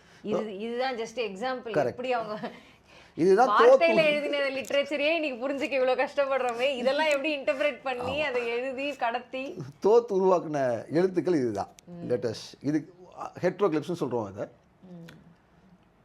ஆமா, நிறைய நீங்க உத்து பார்த்தா நிறைய இருக்கு. இதுல முக்கியமா வந்து அந்த ஃபால்கன் பார்க்கலாம், நீங்க ஐபிஸே பார்க்கலாம். ஐபிஸ் இருக்கு. ஐபிஸ் தான் தோத்தை ரெப்ரசென்ட் பண்ணுவாங்க. மனுஷ உடம்பும் ஐபிஸ் தலையும் உட்கார்ந்து இருக்க மாதிரி இருக்கிறது. இது ஒரு ஜஸ்ட் ஒரு சின்ன ஒரு ஸ்கிரீன்ஷாட் தான் எடுத்து போட்டிருக்கிறது. ஓகே, நெக்ஸ்ட் போலாம். Okay. So the book of dead, afterlife கடக்கற ஒரு கைடு. இது புக் ஆஃப் டெட்ல இருந்து ஒரு பேப்பர்ஸ்னா ஒரு பேப்பர். ஸோ இந்த புக் ஆஃப் டெட் இது நமக்கு எப்படி தெரிய வருதுன்னு முதல்ல சொல்லிடுறேன். இந்த புக் ஆஃப் டெட்ங்கிறது ஒரு 190 பக்கங்கள் இருக்கக்கூடிய பேப்பர்ஸ்னால் இதுதான் நீளமான பேப்பரில் ஓலைச்சுவடி, அந்த அவங்களோட ஓலைச்சுவடி. கரெக்ட். அதில் நம்ம ஓலைச்சுவடி எழுதியிருப்போம். அவங்க எழுத மட்டும் இல்லை, வரையும் அழகாக கலர் பண்ணியும் வச்சுருக்காங்க. இந்த புக் ஆஃப் டெட்டுங்கிறது வந்து ஒரு இடத்துல கிடைக்கல, நிறைய பாடிஸோட சேர்த்து புதைக்கப்பட்டிருக்கு. அந்த புதைக்கப்பட்ட பாடிஸு வச்சுருக்கக்கூடிய இடங்கள்லாம் வச்சு பார்க்கும்போது இந்த புக் ஆஃப் டெட்டை வந்து ஒரு குறிப்பிட்ட பணம் இருக்கிறவங்க, பணம் இல்லை அப்படிலாம் இல்லை, எல்லாருமே யூஸ் பண்ணியிருக்காங்க. அவங்கவுங்க வசதிக்கு ஏற்ற மாதிரி அதோட குவாலிட்டிஸ் மாறுது. இப்போ நம்ம பொன்னியின் செல்வனை வந்து நாட்டுடைமை ஆக்கினதுக்கப்புறமா பார்த்தீங்கன்னா ஆனந்த விகடன் போடுறது ஒரு குவாலிட்டியில் இருக்கும், இன்னொரு பதிப்பகம் ஒரு மாதிரி ஒரு குவாலிட்டியாக இருக்கும், கம்பைன் பண்ணி கிளப் பண்ணி புக்காக போடும். இப்படிலாம் சாங், கவர் சாங் அந்த மாதிரிலாம் இல்லை, படத்தை சொல்லலை, புக்கு சொல்கிறேன். புரியுது. ஓகே. இன்னைக்கு மியூசிக்கை வச்சு நம்ம அப்படி பண்ணுறோம்ல, ஒரிஜினல் ஒன்று இருக்கும், அப்புறம் கவர் சாங்ஸ் பண்ணுவாங்க, அந்த மாதிரி சொல்கிறீங்களா? இல்லைங்க, பொன்னியின் செல்வன்கிறது வந்து ஒரு புக்கு, கல்கி எழுதின புக்கு. அதை வந்து ஆனந்த விகடனில் வந்துச்சு மணியன் ஓவியத்தோட. அதை வந்து நாட்டுடைமை ஆக்குறாங்க, யார் வேணாலும் பப்ளிஷ் பண்ணலான்ட்டு. அப்போ ஒவ்வொரு பப்ளிஷரும் ஒவ்வொரு குவாலிட்டியை எடுத்துக்கிட்டாங்க. ஒரிஜினல் பொன்னியின் செல்வன் பெயிண்டிங்லாம், ஓவியங்கள்லாம் வித்தியாசமாக இருக்கும். அதையே ஆனந்த விகடனும் நல்ல குவாலிட்டியில் போட்டாங்க. 1300 என்னமோ சம்திங் ஞாபகம் இல்லை, நல்ல குவாலிட்டியில் போட்டாங்க. அதை விட கம்மியாக 500 ரூபாய், 300 ரூபாய், 100 ரூபாய், 700 ரூபாய் காப்பி எல்லாம் அதே பொன்னியின் செல்வனும் இன்றைக்கும் நீங்கள் புக் ஃபேர் போனீங்கன்னா வாங்கலாம். ஒரே கதை தான், quality differs according to the paisa. அதே தான் book of dead.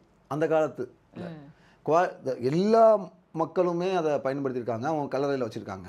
But it differs on base quality difference மட்டும் இருக்குது. எதுக்கு கல்லறையிலக்குள்ள சேர்த்து புதைச்சாங்க? கரெக்ட். ஏன்னா அந்த புக் ஆஃப் டெட்டில் இருக்கக்கூடிய விஷயம், இந்த புக் ஆஃப் டெட்டுங்கிறது 190 பக்கம் என்ன சொல்லுதுன்னா, ஒரு மனுஷன் இறந்ததுக்கு அப்புறமா அவன் ஆத்மாவுக்கு என்னெல்லாம் ஆகும், அது என்னென்ன ட்ராவல்லாம் அனுபவிக்கும், கடைசியில் எப்படி போய் முடியுங்கிறது தான் அதோட சுருக்கம். மம்மிஃபிகேஷனுக்கான கடவுளாகவுமே ஒசாரிஸ் தான் வருவார். ஒசாரிஸ் வந்து இதில் உட்காந்துருக்க மாதிரி காட்டுறாங்க, இங்கே உட்காந்துருக்கவர் தான் ஒசாரிஸ் உட்காந்துருக்க மாதிரி காட்டுறாங்க. பட் ஆக்சுவலி நீங்கள் அவர் ஸ்டாண்டிங் போஸ்டர்லாம் பார்த்தீங்கன்னா அவர் என்னவா இருப்பார்னா இடுப்பு வரைக்கும் மம்மிஃபை பண்ணியிருப்பாங்க. அது ஏன்னா அதுக்கு ஒரு கதை இருக்குது. நம்ம பேசணும் இல்லையா, 360 டேஸ் தான் இருந்துச்சு. அப்புறம் 365 டேஸாக ஆக்கும்போது என்ன பண்ணுறாங்க, நெட்டும் கெப்பும் கூடி கடவுளை பிறகுறாங்க. இந்த ஓசாரிஸுக்கும் சேத்துக்கும் சண்டே ஆயிடுது, அண்ணன் தம்பிக்குள்ளே சண்டே ஆயிடுது. இந்த அண்ணன் தம்பிக்குள்ளே சண்டே ஆகும்போது என்ன பண்ணுறான், சேத்து ஓசாரிஸை கொன்று பாட்பாட்டாக பிச்சு எரிஞ்சிடறான். எஜிப்ட் ஃபுல்லாக பிறந்தான். நம்ம ஊர்லேயும் இந்த கதை இருக்குது. உடம்புல சிவனுக்கும் சக்திக்கும் சண்டையாகி சுற்றி பிரித்து இழுத்துருவாங்க. அந்த கதையோட ஆரம்பம் இங்கே ஆரம்பிக்கும். பிச்சு எறிஞ்சிடறான். இப்படி பிச்சு எறியப்பட்டது, இந்த மாதிரி அண்ணன் பிச்சு எறியப்பட்டதை பார்த்து ஐசிஸும் நெஃபர்டிஸும் என்ன பண்ணுறாங்க, அவரோட பாடி பார்ட்ஸை ஃபுல்லாக கலெக்ட் பண்ணுறாங்க. கலெக்ட் பண்ணி ஒன்று சேர்க்குறாங்க. ஒன்று சேர்த்து பார்க்கணுன்னு பார்த்தா அவரோட ஜெனிட்டல்ஸ் இருக்காது, மிச்சம் எல்லா பாடி பார்ட்ஸும் கிடச்சிடும். அப்புறம் அதை மம்மிஃபை பண்ணி ரீபர்த்துக்கான கடவுள் ஐசிஸ் தானே, அப்போ அந்த ஒசாரிஸ்க்கு உயிர் கொடுத்துருவாங்க. உயிர் கொடுத்து வந்துடுவார். அப்புறமா ஒசாரிஸ்க்கும் ஐசிஸ்க்கும் பிறக்கக்கூடிய குழந்தை தான் ஹோரஸ். ஹோரஸ் தான் வந்து சேத்தை ஜெயிப்பார்.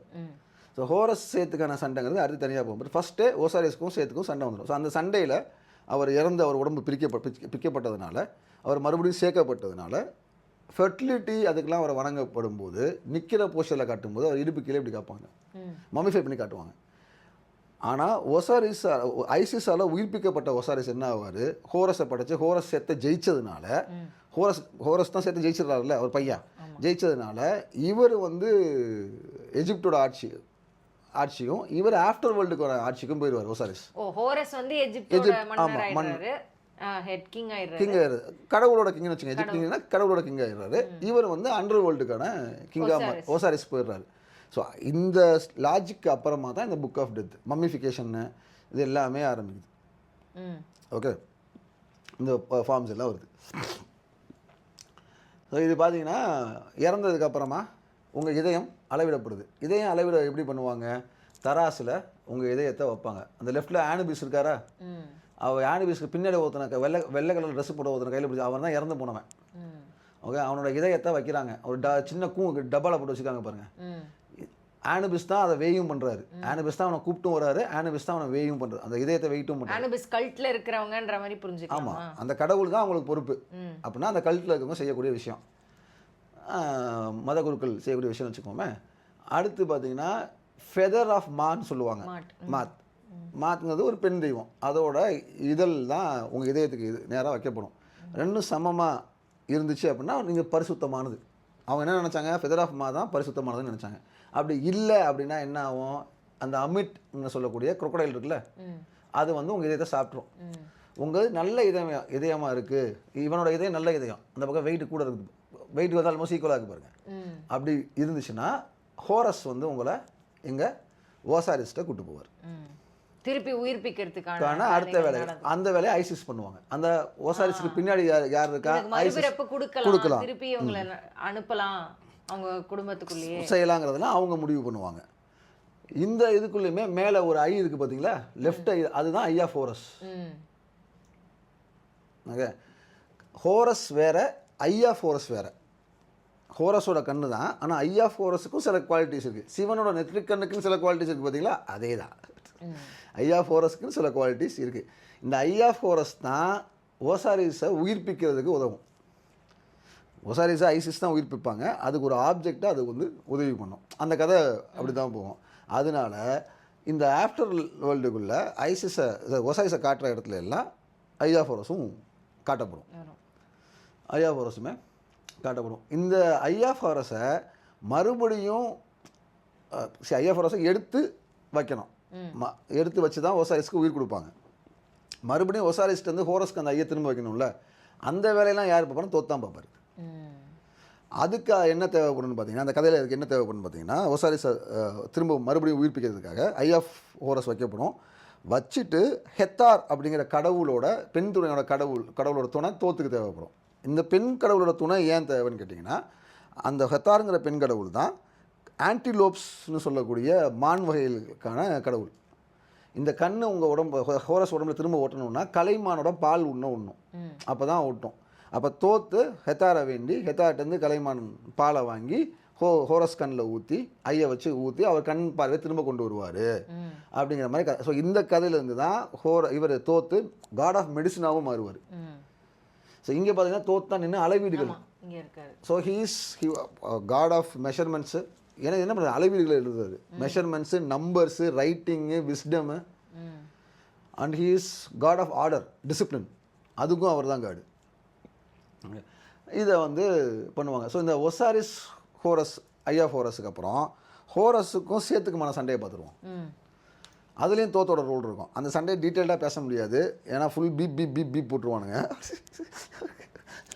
அது சண்டை அப்படி தான் போகும். கொஞ்சம் சிம்பிளிஃபைடாக புரிஞ்சுக்கிற மாதிரி சொல்கிறேன். எவ்வளோக்களோ ஷார்ட்டாக சொல்ல முடியுமோ அவ்வளோக்களோ ஷார்ட்டாக நான் சொல்கிறேன் அந்த கதையை. இதுவும் புக் ஆஃப் டெத்தில் இருக்க தான். இதெல்லாம் அந்த டிஃப்ரெண்ட், அந்த 42 டிஃப்ரெண்ட் காட்ஸ் இருப்பாங்க, குவாலிட்டிஸ்ன்னு சொன்னால அந்தது. இது வந்து அதே தான், சேம் தான். தோத்து, அம்முட்டு, அனுபிஸு, ஒசாரிஸு, மேலே வந்து ஒன்று ஐசிஸும் ஒன்று நெஃபட்டிஸும், அவங்க தான். ஸோ இதெல்லாமே அங்கே என்ன நடக்கும், நீங்கள் என்னெல்லாம் பண்ணுவீங்க. ஆமாம், புக் ஆஃப் டெத்தை பேசும்போது நம்ம இதில் டீட்டெயிலாக பேசுவோம். இது வந்து சேத், இது வந்து ஹோரஸ். நீங்கள் இந்த டெபிக்ஷன்ஸ் இது வந்து ஆல்மோஸ்ட் 3200 வருஷம் பழசு. இதையுமே நீங்கள் வந்து நம்ம ஊரில் பார்க்கலாம், மகாபலிபுரத்தில் பார்க்கலாம். இதே மாதிரி இருக்காது. மகாபலிபுரம்லையா? மகாபலிபுரத்துலையும் சாரி கைலாச, கரெக்ட், காஞ்சிபுரம் கைலாசநாதர் கோவில். யாருன்னா அர்ஜுனனும் சிவனும் சண்டை போடுற மாதிரி அந்த ஆரிஜின்லாம் இங்கேருந்து வர்றது தான். So, அந்த மாதிரியே இங்கேயோ கதை எழுதியிருப்பாங்க. அந்த மாதிரி இந்த கதை அவ்வளோ ட்ராவல் பண்ணுங்க. இந்த கதை தமிழ்நாட்டுக்கு ட்ராவல் பண்ணிச்சு.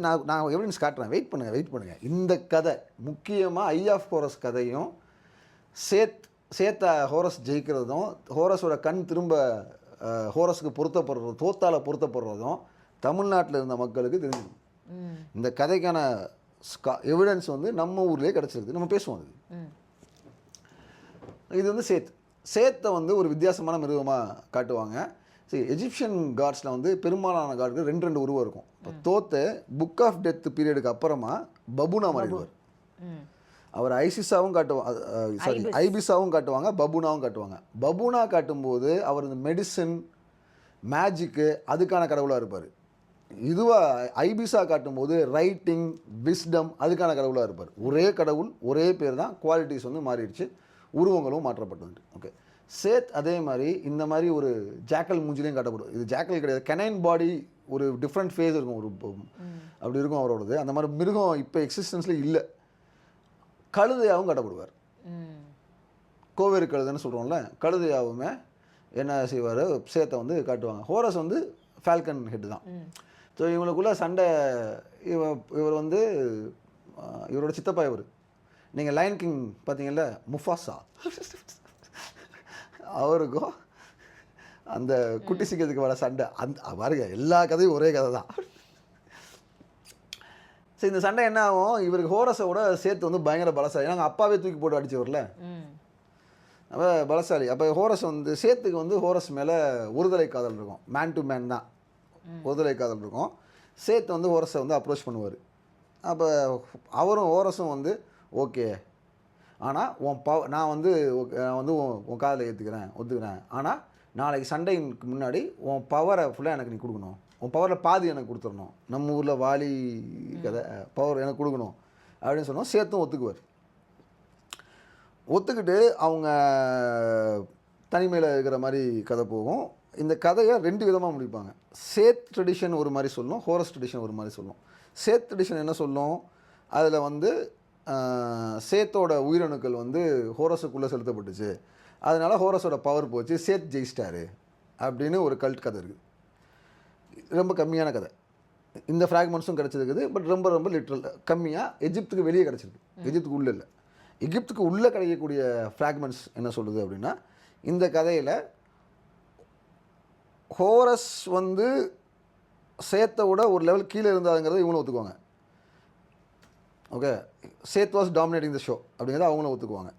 ஆனால் சேத்தோட உயிரணுக்கள் வந்து ஹோரஸ்க்கு உள்ளே போகல, அதை வந்து ஹோரஸ் கையில் பிடிச்சிட்டு ஐசஸ் வந்து அட்வைஸ் கொடுத்தாங்க. என்ன கொடுத்தாங்க, சேத்து திங்கக்கூடிய கீரையில் இந்த உயிரணுக்களை போட்டுரு அப்படின்ட்டு. அதே மாதிரி இவர் போடவும் சேத்து அதை வந்து கன்சியூம் பண்ணிக்கிட்டாரு. ஸோ இந்த உயிரணுக்கள் கையில் பிடிச்சி போடும்போது ஹோரஸ் என்ன பண்ணுறாரு, அவரோட உயிரணுக்களையும் சேர்த்து அதே அந்த இலைகள்லேயே போடுறாரு. இதை அவர் கன்சியூம் வந்து பண்ணிடுறாரு. அடுத்த நாள் சண்டை நடக்க போகிறப்ப என்ன ஆயிடுதுன்னா, அவர் உடம்புக்குள்ளே இருந்த ஹோரஸோட உயிரணுக்கள் வந்து ஒரு டிஸ்காக கிரியேட் ஆகி அவர் தலைக்கு மேலே வெள்ளையாக வந்து ஒரு சிம்பாலிக்கலி சேயிங் நீ என்னோட எனர்ஜிக்குள்ள கண்ட்ரோலில் வந்துட்ட அப்படிங்கிற மாதிரி வந்துடுது. அதனால எஜிப்சியன்ஸை பொறுத்த வரைக்கும் இந்த மாதிரி ஒருத்தரோட உயிரணுக்களை வந்து இன்னொருத்தர் இதுக்குள்ளே இப்போ நீங்கள் உடலுக்குள்ளே போகிறத வந்து அவங்க வந்து புனிதமாக கருத மாட்டாங்க. மேல் டு மேல் இதில் வந்து கருத மாட்டாங்கனால இவர் சேத்து வந்து புனிதமற்றவராக கருதப்பட்டு ஒதுக்கப்பட்டுவார், டிஃபிட் ஆகி ஒதுக்க. நீங்கள் இந்த ஒதுக்கிடுவாங்க, நவுத்திடுவாங்க. அவர் வழிபாட்டிலேருந்தே ஒதுங்கிடுவார். இப்போ இந்த டிஸ்க் இருக்குல்ல, இந்த ஒயிட் டிஸ்க், அந்த ஒயிட் டிஸ்க் தான் தோத்து எடுத்து அவர் தான் ஜட்ஜ்மெண்ட் கொடுத்தாரு ஹோரஸ்க்கும் இவங்க சண்டையில். அவர் தான் ஜட்ஜ்மெண்ட் கொடுப்பாரு, ஹோரஸ் ஜெயிச்சானா இவங்க ஜெயிச்சாங்களான்னு. அந்த டிஸ்கை இவர் வந்து அவருக்கு வச்சுட்டு சேர்த்து துரத்தி விடப்படுவான், வழிபாட்டிலேருந்து போயிடுவார். அதாவது கழுதை முகம் கொண்ட கடவுளோட வழிபாடு இங்கே நிறுத்தப்படுது. கோவேறு கழுதையை வாகனமாக வச்சுருந்த வழிபாடு நிறுத்தப்படுது. பிரம்மாவுக்கு சிம்பலும் கழுது தான். நம்ம ஊர்லேயுமே கழுதைக்கான, அதாவது பிரம்மனுக்கான கோவில் வந்து கிடையாது. கோவேரி கழுதைன்னு சொல்லுவாங்க. எதுக்குன்னா அவங்க டிரான்ஸ்லேட் பண்ணுறதுக்கு நீங்கள் அதில் தான் அவங்க இப்போ நாடோடிகளாக இருந்தவங்க எப்படி வருவாங்க, கழுதையை வச்சு தானே வருவாங்க. அதனால் ஒரு சிம்பிளாக சொல்லப்பட்டது. தேவார் இன் மூவிங் நாட்டை விட்டு துரத்தப்பட்டதுக்காக தான் சேத்துக்குமே வந்து கழுத முகம் சொல்லுவாங்க, they have been taken out அப்படின்ட்டு, துரத்தப்பட்டாங்க அப்படின்ட்டு. இங்கேயுமே கிடையாது. ஓகே, இது ஏன்னா அந்த ஸ்டோரிஸ் இங்கே வரைக்கும் ரெஃப்ளெக்ட் பண்ணிச்சுங்கிறதுக்காக சொல்கிறேன். இதுதான் அந்த சண்டை. அந்த சண்டை முடிஞ்சு அப்புறம் ஹோரஸ் வந்து ஆட்சிக்கு வந்துடுவார். அதான் சொன்னேன், ஓசரிஸ் வந்து ஆஃப்டர் லைஃபோட காடாக மாறிடுவார். தோத்து வந்து ஆஃப்டர் லைஃபுக்கு அங்கேயும் கடவுளாக இருப்பார். இங்கே இன் லைஃபுக்கு வந்து மெடிசின்ஸு, ரைட்டிங்கு அதுக்கான கடவுளாகவும் ரெண்டுலேயுமே அவர் இன் எக்ஸிஸ்டன்ஸில் இருப்பார். கண்டினியூ ஆவார், தோத் கண்டினியூ ஆவார். ஓகே, இதுதான் நான் சொன்ன இந்த ஐசிஸ் கதை, தமிழ்நாட்டில் கிடைச்ச கதை. இது வந்து நம்ம ஊரில் ஆதிச்சநல்லூரில் கிடைச்ச ஒரு பானை ஓடு. இந்த பானை ஓட்டில் உங்களுக்கு என்னெல்லாம் தெரியுது சொல்லுங்கள். நான் 2-3 தடவை பார்த்து ஆமாம், ஆன்சரை சொல்லாமல் தெரிகிறத மட்டும் சொல்லணும். ஸோ ஒரு செடி மாதிரி ஒரு இது தெரியுதா? ஒரு செடி இருக்கு. இது செடி. மனுஷங்க ஒருத்தங்க, ஒரு லேடி, ஹியூமன், ஒரு லேடி, அதான் லேடி இருக்காங்க. அனிமல்ஸ் இருக்கு. சாதாரணமா பாக்கும்போது இவ்வளவுதான் தெரியுது. அனிமல்ஸ் இருக்கு, கீழே ஏதோ குச்சி மாதிரி இருக்கு, இந்த மாதிரி பார்த்துக்கலாம். ஓகே, ஆக்சுவலா இந்த இமேஜ் கிளியரா இல்ல, அது இன்னும் கொஞ்சம் கிளியரா இருக்கு. அந்த செடியா இருக்கிறது வந்து மூங்கில். அந்த மூங்கிலோட இடது பக்கம் பாருங்க என்ன இருக்கு, ஒரு பறவை கொக்கு மாதிரி ஒரு பறவை, ஐபிஸ், அதாவது தோத். இது யாரு, ஒரு பெண். பெண்ணோட வலது பக்கம் என்ன இருக்கு, பேம்பு, மூங்கில். நம்ம உங்களோட வலது பக்கம் ஒரு மான் மாதிரி ஒரு மான் வச்ச ஒரு மான் இருக்கு. மானுக்கு கீழே என்ன இருக்கு, ஒரு குச்சி மாதிரி ஒரு மனுஷன், அது ஸ்டிக் ஃபிகர் தான். அதை ஏன் மனுஷனை நம்ம எடுத்துக்கிறோம்னா, அவன் தலைக்கு கீழே பாருங்க தலைமாடு வச்சிருக்கான். தலகாணிக்கு மேல அவன் தலையை வச்சு அவன் தலை தூக்கப்பட்டு அவன் உடம்பு கீழே சாத்தப்பட்டிருக்கு. அவனுக்கு மேல கலைமான் நிக்குது. அந்த இவங்க 2 பேருக்கு பக்கத்துல யார் இருக்கா, ஒரு பெண் நிக்கிறான். அந்த பெண்ணுக்கு அடுத்து ஒரு மூங்கிலுக்கு ஒட்டி தோத். ஓகே, இப்போ கொண்டு போங்க கதைக்கு. ஐ ஆஃப் ஹத்தோரை Thoth replace, sorry, eye of ஹோரஸை தோத் ரீப்ளேஸ் பண்ணணும் அப்படின்னா, திரும்ப ஒட்ட வைக்கணும் அப்படின்னா, தோத்துக்கு ஹெத்தார் காடஸோட துணை வேணும். ஏன் ஹெத்தார் காடஸோட துணை வேணும், ஹெத்தார் காடஸ் தான் ஆன்டிலோப்ஸோட கடவுள். அந்த ஆன்டிலோப்போட பால் கிடைச்சாதான் தோத்தால ஐ ஆஃப் ஹோரஸ் கண்ணில் வைக்க முடியும். கீழே படுத்துக்க ஹோரஸை எடுத்துக்கோங்க, மேலே இருக்கிறது ஆன்டிலோப். தமிழ்நாட்டில் இருக்க ஆன்டிலோப் என்ன, பிளாக் பக், கலைமான், இந்த ஐஐடி கேம்பஸ்குள்ளெல்லாம் சுற்றுமே, அதுதான் நம்ம தமிழ்நாட்டில் இருக்க ஆன்டிலோப்பு. புள்ளிமான்னா டீர். புள்ளிமான்னா என்னது, டீர். அது ஆன்டிலோப்பில் வராது. கொம்பு வித்தியாசமா இருக்கும். ஆமாம், அதாவது கொம்பு உடைஞ்சு விழுகாது, நீளமாக இருக்கும். அந்த மான்கள் வந்து கொம்பு ஒரு பர்டிகுலர் டேல வளர்த்து உடச்சி கீழே விட்டுரும், மறுபடியும் புதுசாக கொம்பு முளையும் மான்களுக்கு. ஆன்டிலோப்ஸ்க்கு அது நடக்காது. அதுதான் ஆன்டிலோப். அதுக்கு ஒரே இதுதான், பெர்மனெண்ட் ஃபிக்ஸர் தான். ஓகேங்களா? ஸோ அந்த ஆன்டிலோப், தமிழ்நாட்டில் இருக்க ஒரே ஆன்டிலோப் வந்து, தமிழ்நாட்டில் இல்லை, இந்தியாவில் 2 ஆன்டிலோப்ஸ் இருக்குது. தமிழ்நாட்டில் இருக்க ஒரே ஆன்டிலோப் வந்து பிளாக் பக் தான். மித்த எல்லாமே டியர்ஸ் தான். நீங்கள் வந்து சாம்பார் டியர் எடுத்துக்கோங்க, புள்ளிமான் ஸ்பாட்டட் டியர் எடுத்துக்கோங்க, இல்லைன்னா பாரசிங்கா எடுத்துக்கோங்க, எந்த இதுவும் அது டியர்ஸ் தான். ஆன்டிலோப் ஒன்று தான் இது. ஸோ தமிழ்நாட்டில் இருக்க ஒரே ஆன்டிலோப் அப்படிங்கிறது வந்து பிளாக் பக். இந்த ஆயிடுச்சே கதை. தோத்து, ஹெத்தாரு, ஆன்டிலோப்பு பால் கொடுக்கறதுக்கு, பால் கண்ணில் விடுறதுக்காக கீழே ஹோரஸு. இந்த பானை கிடைச்சது ஆதிச்சநல்லூரில். இதை நாங்கள் இன்னும் கண்ணிலையும் பார்க்கல.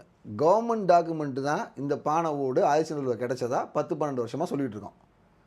இவ்வளோ நாள் நம்ம என்ன சொல்லிகிட்டு இருக்கோம், இது கொற்றவைங்கிறோம். ஏன் கொற்றவைன்னு சொல்கிறோம், பக்கத்தில் கலைமான் இருக்குது. அப்புறம் பக்கத்தில் கொற்றவை வந்து ஒரு காட்டுக்கிட்ட இருக்காங்க, ஒரு மரத்து மேலே பறவை இருக்குங்கிற மாதிரி தான் போகுது. ஏன், நம்மக்கிட்ட எஜிப்ஸுக்கான கதை இல்லை.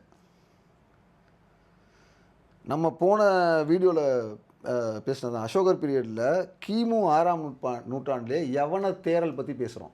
கிரேக்கத்துலேருந்து வரக்கூடிய ஒயினை பற்றி கிமு 6ஆம் நூற்றாண்டில் பேசுகிறாங்க. கிரேக்கத்துலேருந்து ஒயின் வந்துச்சுன்ட்டு. இந்த கதை எகிப்துலேருந்து வந்திருக்காதா? ரைட். துட்டகாமுன் 1150 BC. அதாவது இந்த பானையோட வந்து 4th century இல்லை 5th century BCங்கிறாங்க. அதுக்கும் 1000 வருஷத்துக்கு முன்னாடி வாழ்ந்த துட்டகாமுனோட கல்லறையில் மலபார் பால் பேப்பர் கிடச்சிது. மலபார் பால் பேப்பர்னால் நீங்கள் இது பெப்பர். மலபார் பால் பேப்பர்னு ஸ்பெசிஃபிக்காக சொல்லக்கூடிய காரணம் அந்த சைஸு. சைஸ் அண்ட் குவாலிட்டி வச்சு. இந்தோனேஷியன் பால் பேப்பர் வந்து இன்னும் பெருசாக இருக்கும். அப்போ சைஸை வச்சு சொல்கிறாங்க இது வந்து மலபார் கோஸ்ட்டில் கிடைக்கக்கூடியது. அது எங்கேருந்து போயிருக்கோம்? இங்கேருந்து தானே போயிருக்கணும். அதே மாதிரி சுரமாஞ்சின்னு சொல்லுவாங்க. இந்த சுரமாஞ்சி நம்ம ஊர்லேயே கிடைக்காது, அது அசாமில் விளையும். இமயமலையில் மலை மேலேயும் இருக்காது. நீங்கள் இந்தியன் பிளைன்ஸ் வந்து ரொம்ப பெக்லூரியான இந்தியன் பிளைன்ஸு.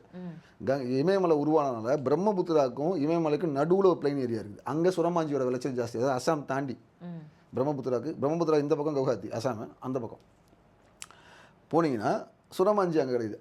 அது தமிழ்நாட்டு வழியாக எஜிப்டுக்கு போயிருக்குது. தமிழ்நாட்டு வழியானா சேரர்கள் மூலிமா வழியாக எஜிப்டுக்கு போயிருக்குது. கிரீஸில் எடைக்கு எடை, அதாவது தமிழ்நாட்டிலேருந்து வந்த காட்டனுக்கு எடைக்கு எடை தங்கம் கொடுத்ததுக்கான எவிடன்ஸ் இருக்குது.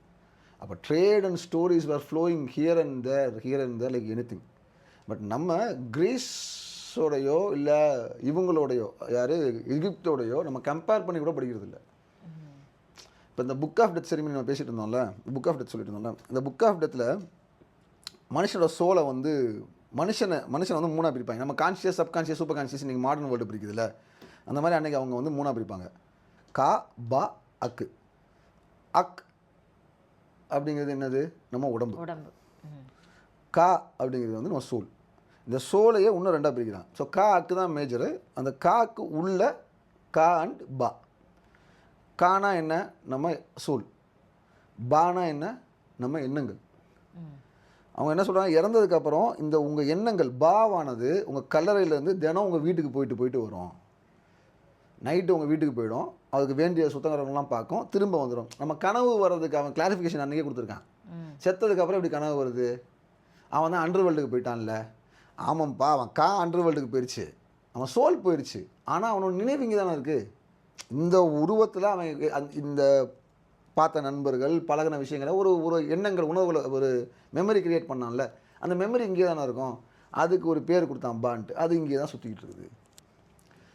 இந்த சோலும் பாவும் வருஷத்துக்கு ஒரு தடவை சந்திப்பாங்க. இப்படி இந்த கதை நிறைய போயிட்டே இருக்கும். இப்போ ஏன் சொல்கிறேன்னா, இந்த கா அப்படிங்கிற வார்த்தை தமிழ்நாட்டில் இன்றைக்கும் இருக்குது. காவு வாங்கிருச்சுங்கிறீங்கல்ல, காவு வாங்கிருச்சுன்னா என்ன? உயிரை வாங்கிருச்சுன்னு சொல்கிறோம். காணா உயிர் எங்கேருந்து வந்துச்சு? எஜிப்ட்லேருந்து வருது, காலேருந்து. நீங்கள் இறந்தது இப்போ இன்றைக்கி நம்ம தமிழ்நாட்டில் இறந்ததுக்கப்புறம் பார்த்தீங்கன்னா நாடிக்கட்டு போடுவாங்க. நாடிக்கட்டு போட்டு அந்த நாடிக்கட்டை எடுத்துகிட்டு போய் சுடுகாட்டில் வச்சு நாடிக்கட்டை அவுத்து தான் வாய்க்கரிசி போடுவாங்க. எஜிப்சியன் மித்தாலஜியில் ஆனுபிஸ் பண்ணக்கூடிய முதல் செரிமனியே இதுதான், opening mouth. Opening of mouth ceremony தான் நீங்கள் புக் ஆஃப் டெத்தில் ஃபஸ்ட்டு செரிமனி. நாடிக்கட்டு போடப்படும், நாடிக்கட்டை எடுத்துகிட்டு போவாங்க, நாடிக்கட்டை அவுக்கப்படும். அதுக்கப்புறமா வீட்டு பார்லி இந்த மாதிரி சில விஷயங்கள் போடுவாங்க. போட்டதுக்கப்புறம் தான் மனிஃபிகேஷன் ப்ராசஸே ஆரம்பிக்கும். அப்போ நம்மக்கிட்ட அது ரெக்கார்ட் இல்லை. நம்ம சங்க இலக்கியத்துலேயோ இன்ஸ்கிரிப்ஷன்லேயோ இறப்புக்கு பின் செய்ய வேண்டிய சடங்குகள் அதெல்லாம் செய்கிறாங்க இருக்கா? இல்லை. ஆனால் நீங்கள் சடங்கை செய்கிறீங்க, கரெக்டுங்களா? வந்துருக்குல்ல, அதுக்கான ரெஃபரன்ஸ் புக் ஆஃப் டெத்தில் இருக்குது. புக் ஆஃப் டெட்டில் அதுக்கான ரெஃபரன்ஸ் இருக்குது. அந்த மாதிரி நிறைய பழக்கங்கள் நம்ம இன்றைக்கி பண்ணிகிட்டு இருக்கிறது வந்து ட்ரேசஸ் எஜிப்ட்லேருந்து தான் இருக்குது. நம்மளுடைய பல கதைகள், இப்போ இந்த ஹோரஸும் சேத்துமான கதை இருக்குல்ல, 2 ஆண்கள் வந்து காதல் கொண்டாங்கன்ட்டு நம்மகிட்டே இருக்கு. சிவனும் பெருமாளும் காதல் கொண்டு ஐயப்பன் பிறக்கலையா? மோசடிக்கிறதுக்கெலாம் ஒன்றுமே இல்லை. அங்கே அதே கதைகள் இங்கே ரீப்ளேஸ் பண்ணப்பட்டது. அந்த சண்டையை பற்றி கேட்கும்போது எனக்கு தோணினது என்னன்னு பார்த்தீங்கன்னா, சிவபெருமானோட அடிமுடிக்கான அந்த சண்டை இருந்துச்சு இல்லை, எனக்கு அதுதான் கனெக்ட் ஆச்சு. ஓகே, யார் அவங்க 2 பேர்? ஒசேத் அண்ட் ஹோரஸ்னா நீங்க ஹரின்றதோட கனெக்ட் பண்ணலாம். நீங்க இங்க விஷ்ணுவும் பிரம்மாவும் தானே சண்டை போட்டாங்க. ஓ, ஜட்ஜி யார் தோத்தா, யார் பெஸ்ட் அப்படின்னு சொல்லிட்டு சண்டை. ஜட்ஜி யார் தோத்தா? சிவபெருமான் தோத்தா? ஓகே, இல்ல எனக்கு டக்குன்னு அப்படிதான் கனெக்ட் ஆச்சு. லெக்ஸி ஸ்டோரியோட அவுட்லைன் வந்து இதுதான். அங்கிருந்து ஒரே அது எக்ஸாக்ட் கம்பேரிசனா இருக்கணும்னு அவசியம் இல்லை. ஆனா கதையோடைய கருவை வந்து அவங்க அந்த ஒரு கதைக்குள்ள வந்து நீங்க எத்தனை கதை எடுத்துட்டீங்க பாருங்க. நீங்க உங்க கண்ணுக்கு அதை வந்து பிரம்மா, விஷ்ணு, சிவன் அதுவும் கரெக்டாக தான் கனெக்ட் பண்ணலாம். அந்த கதையோட ரெஃப்ளெக்ஸ் தான் அது. இந்த பக்கம் திருமாலும் சிவனும் பெருமாளும் காதல் கொண்டாங்கிற கதை, அதே தானே சேத்தும் ஓரசும் காதல் கொண்டாங்க. அதுலேருந்து ஒரு கதை உருவாச்சு, அதனால சேத்தோகரிக்கப்பட்டான். அக்செப்ட் பண்ணப்பட்ட வேற ஒரு நாகரிகத்துல எடுத்துக்கொள்ளப்பட்ட ஒரு கதைன்றதுனால இங்கேயும் தைரியமா அந்த கருவையே பயன்படுத்தி. ஆமாம், சரி, ஹோரஸோட பிறப்பே விநாயகர் பிறப்புக்கும் கிட்டத்தட்ட கதை ஒரே மாதிரி தான் இருக்கும். ஏன்னா ஒசாரிஸை தான் பாட்பட்டா பிச்சை, ஜெனட்டிகஸ் கிடைக்காது. அப்போ ஐசிஸ் வந்து என்ன பண்ணுவாங்க, ஒசாரிஸை நினச்சி அவங்களே தான் ஹோரஸை உருவாக்குவாங்க. எப்படி வந்து சக்தி தன் உடல்லிருந்து விநாயகரை உருவாக்குறாரோ அந்த மாதிரி அவங்களே உருவாக்குறது தான் வந்து யாருன்னு பார்த்தீங்கன்னா ஹோரஸாக இருப்பார். ஐசிஸ் தான் உருவாக்கும், அவங்க தான் ரீபர்த்துக்கான கடவுள், அவங்க தான் உருவாக்குவாங்க. அவங்க உருவாக்குனது தான். இப்படி ஏகப்பட்ட கதைகள். நீங்கள் நம்ம ஊர் கதையை படிச்சுட்டு அங்கே படித்து பார்த்தீங்கன்னா இது அது இல்லை கதைய, இந்த கதையை ஏற்கனவே நம்ம இங்கேயும் கேட்டிருக்கோம்லன்னு யோசிக்கிற மாதிரி சில பாட்டுலாம் கேட்கும் போது தோணுமே, இந்த பாட்டு ஏற்கனவே கேட்டிருக்கோமே, மெட்டு மாத்திரம் லைட்டா மாறுது அவ்வளவுதான் அப்படின்ற மாதிரி இருக்கும். ஸோ இது நீங்கள் நிறைய ஸ்டோரிஸ் அப்படி எஜிப்டில் வந்து ட்ராவல் ஆகி, இல்லை பியூட்டி என்னென்னா ஒரே கதை தான் கப்பல் மூலியமாக தமிழ்நாட்டுக்கு முதல்ல வந்துடுது. அதே கதை தர வழியாக அரேபியா போய் அப்படி சுற்றியும் வருது. அதே கதை இன்னொரு ட்ரேட் ரூட்டான அரேபியா குஜராத் போய் இப்படியும் வருது. ஒரே கடவுள் உருவம், கிட்டத்தட்ட ஒரே கதை, ஆனால் வேறு வேறு கேரக்டர்ஸை போட்டு அப்படி நிறைய கம்பேர் பண்ணி படிச்சுட்டு போயிட்டே இருக்க முடியும். பயங்கர ஃபன்னாக இருக்கும். நீங்கள் ஒரு மித்தாலஜி எடுத்து இன்னொரு மித்தாலஜியில் போட்டு படிக்க ஆரம்பிச்சிங்கன்னா, நீங்கள் மதுரை இருக்குல்ல, பாண்டியாஸ், அந்த பாண்டியா வந்து கிங்டமோட பேர்.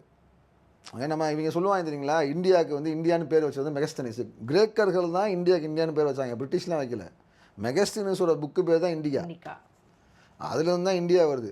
சிந்து நதிக்கு இந்த பக்கம் இருக்குது, அது அவங்களுக்கு வாயில் சி வரல, ஈ ஆயிடுச்சு, அது இந்திகா. இந்தியாவிலேருந்து போன எல்லாத்துக்குமே அவங்க இந்திகான்னு தான் பேர் வச்சாங்க. இண்டிகா ப்ளூன்னு ஒன்று தெரியுங்களா, ப்ளூ சாயம், அது இங்கேருந்து தான் போச்சு.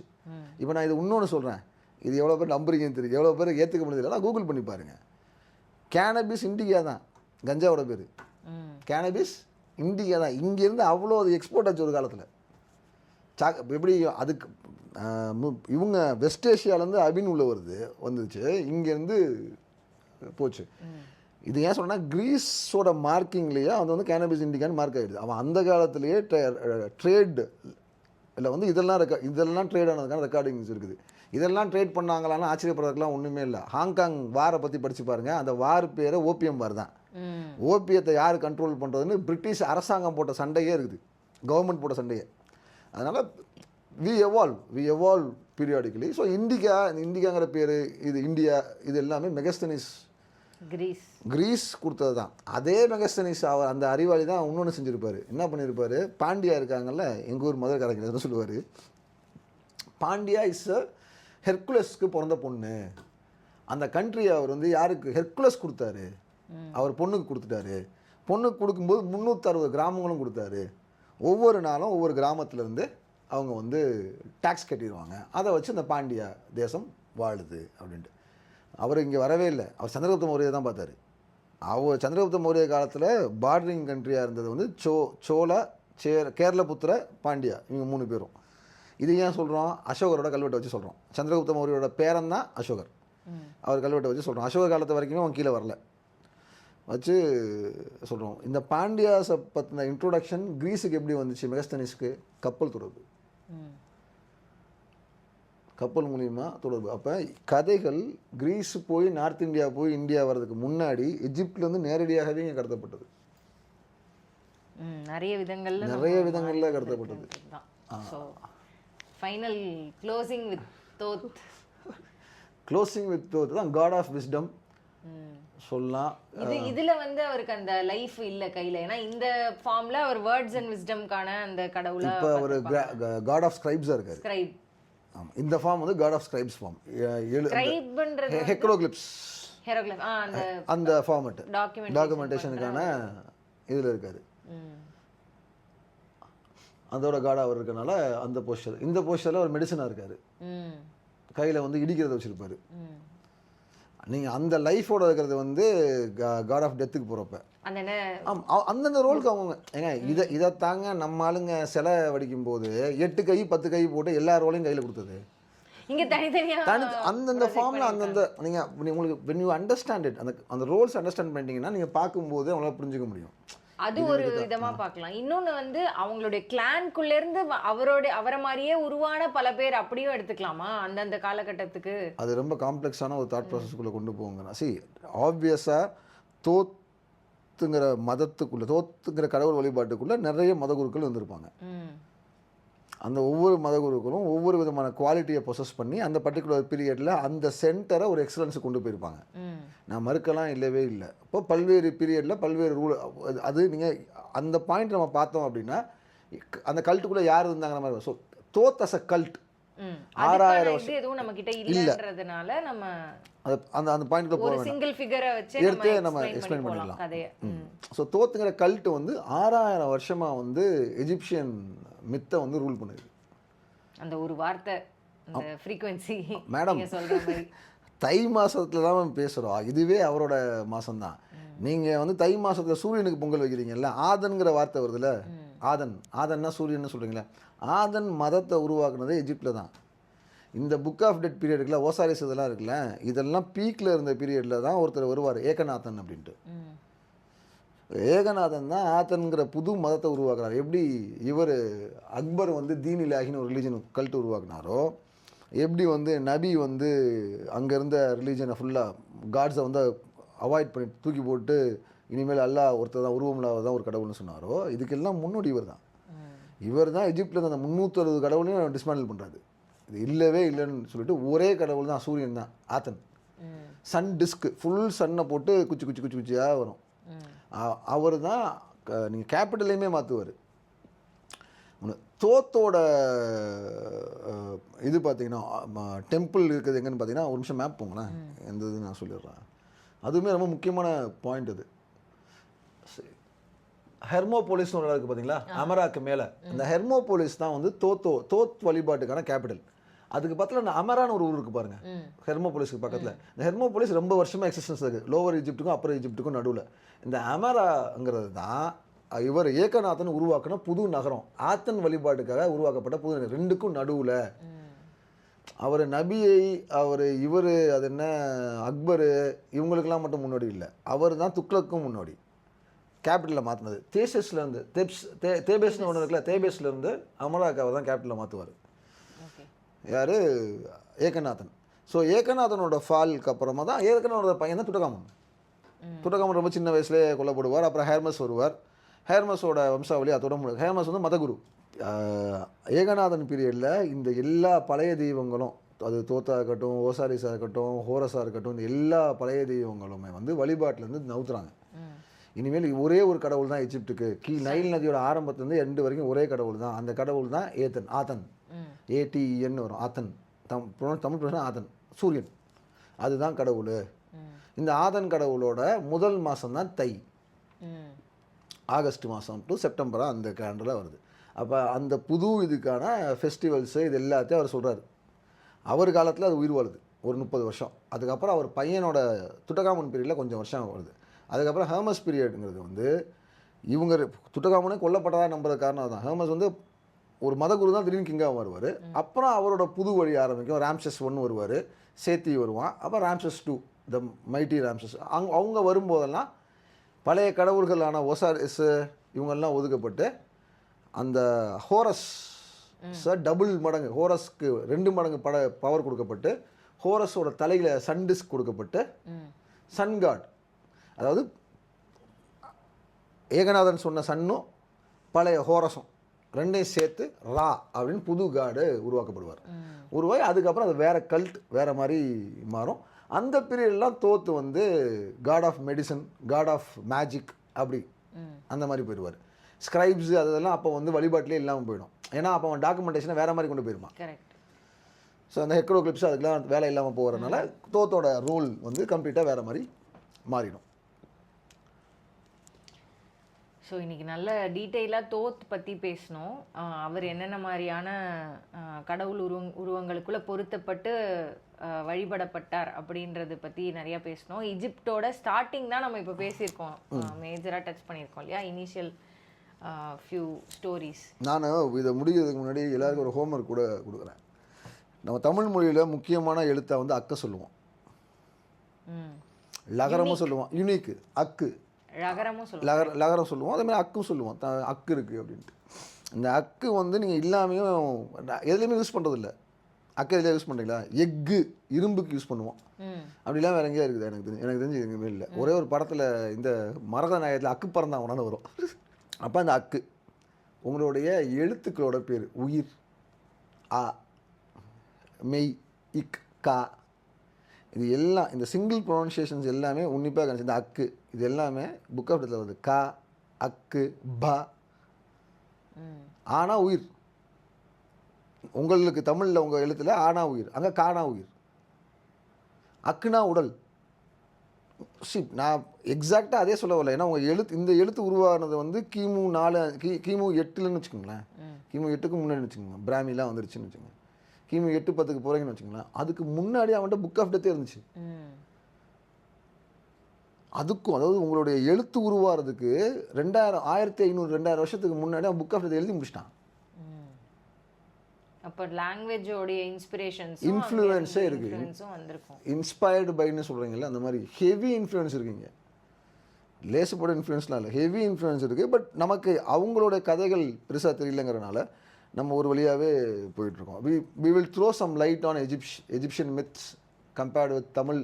லெட்டர் ஃபார்மிங்லேயும் சரி, நம்ம உச்சரிப்புலேயும் சரி, நம்ம வழிபாட்டு முறைகளில் சரி, நம்ம இறுதி சடங்குல சரி, எல்லாத்துலேயுமே பழைய எஜிப்ஷியன் மித்தும் பல எஜிப்சியன் நம்பிக்கைகளும் நமக்கே தெரியாம. இல்லை கொடுமைன்னா நம்ம இதெல்லாம் இதுதான் தமிழர் பாரம்பரியம்னே கோலா பண்ணிட்டு இருக்கோம். இதே இதெல்லாம் ஒன்றுது இல்லைடா, இதெல்லாம் நீளமுக்க அவன் வந்தான் அவனோடது அப்படி இருக்குது.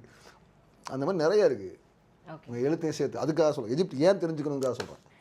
இது ஒரே ஒரு சேஞ்ச் மட்டும்தான். சிவிலைசேஷன்ஸோட கம்பேர் பண்ணுறத விட நம்ம பழக்க வழக்கத்தோட கம்பேர் பண்ணுவோம். ஏன்னா இப்போ ஸ்டடி ஆஃப் சிவிலைசேஷன்னா என்ன ஆயிடுச்சுன்னா கட்டுமானத்தை மட்டும்தான் படிக்கிறோம். பயன்படுத்தின பொருட்கள். ஆமாம், அது வந்து மனுஷன் வீட்டில் வாழ்ந்தானா, ஆமாம் வீட்டில் தான் வாழ்ந்தான். ஆனால் வாழ்ந்தது மனுஷன். அவனுக்குள்ளே ஒரு உணர்வு இருந்துச்சு, அவனுக்குள்ளே ஒரு லேர்னிங் இருந்துச்சு, அவனுக்குள்ளே ஒரு தாட்ஸ் இருந்துச்சு. அப்போ அது உங்களுக்கு புரியும்னா அவன் லிட்ரேச்சரை நீங்கள் விட்டுட்டு, அவன் கதைகளை விட்டுட்டு பில்டிங் டு பில்டிங் கம்பேரிசனும், இதனால அவன் இதை சொல்கிறாங்கிற கம்பேரிசனும், இவன் உயர்ந்தவன் இவன், அது சரியாக வராது. Unless and until you understand அந்த பழக்கம், அவன் சொல்லக்கூடிய கதையோட பழக்கம் தாக்கம் எங்கெல்லாம் இருக்குது. நம்ம அப்படி வேணால் போகலாம். நம்ம புக் ஆஃப் டெத் எடுத்து பேசும்போதே நீங்கள் தமிழ்நாட்டில் இருக்கக்கூடிய பல்வேறு ஜாதிகளில் இருக்கக்கூடிய மரணத்தின் நீங்கள் அதை கம்பேர் பண்ணி படித்து சொன்னீங்கனாலே தெரிஞ்சிடும். 30 to 40% still we are following book of death across all community. அது வந்து எஃப்சி கம்யூனிட்டியாக இருந்தாலும் சரி, எஸ்சிஎஸ்டி கம்யூனிட்டியாக இருந்தாலும் சரி, 30 to 40%. அதான் சொன்னேன், ஓப்பனிங் ஆஃப் மவுத் இல்லாத யாருமே கிடையாது. ஹிந்துன்னு சொல்லக்கூடிய ரிலீஜன், இவங்க இஸ்லாத்துலேயும் கிறிஸ்டியானிட்டியும் இருக்கான்னு தெரியல. பட் ஹிந்து ரிலீஜனில் நாடிக்கட்டு இல்லாமல் இங்கே பார்க்கவே முடியாது. நாடிக்கட்டை போய் நீங்கள் துறக்காமல் பார்க்க முடியாது. வாய்க்கரிசி போடாமல் இருக்கவே மாட்டாங்க. இதெல்லாம் காமன். நீங்கள் எரிக்கிறீங்களோ புதைக்கிறீங்களோ அடுத்த விஷயம். இது எல்லாமே அங்கேருந்து ஆரம்பிக்கும். அது காமெடியாக we will instead of comparing civilisations we will compare habits and culture along with stories.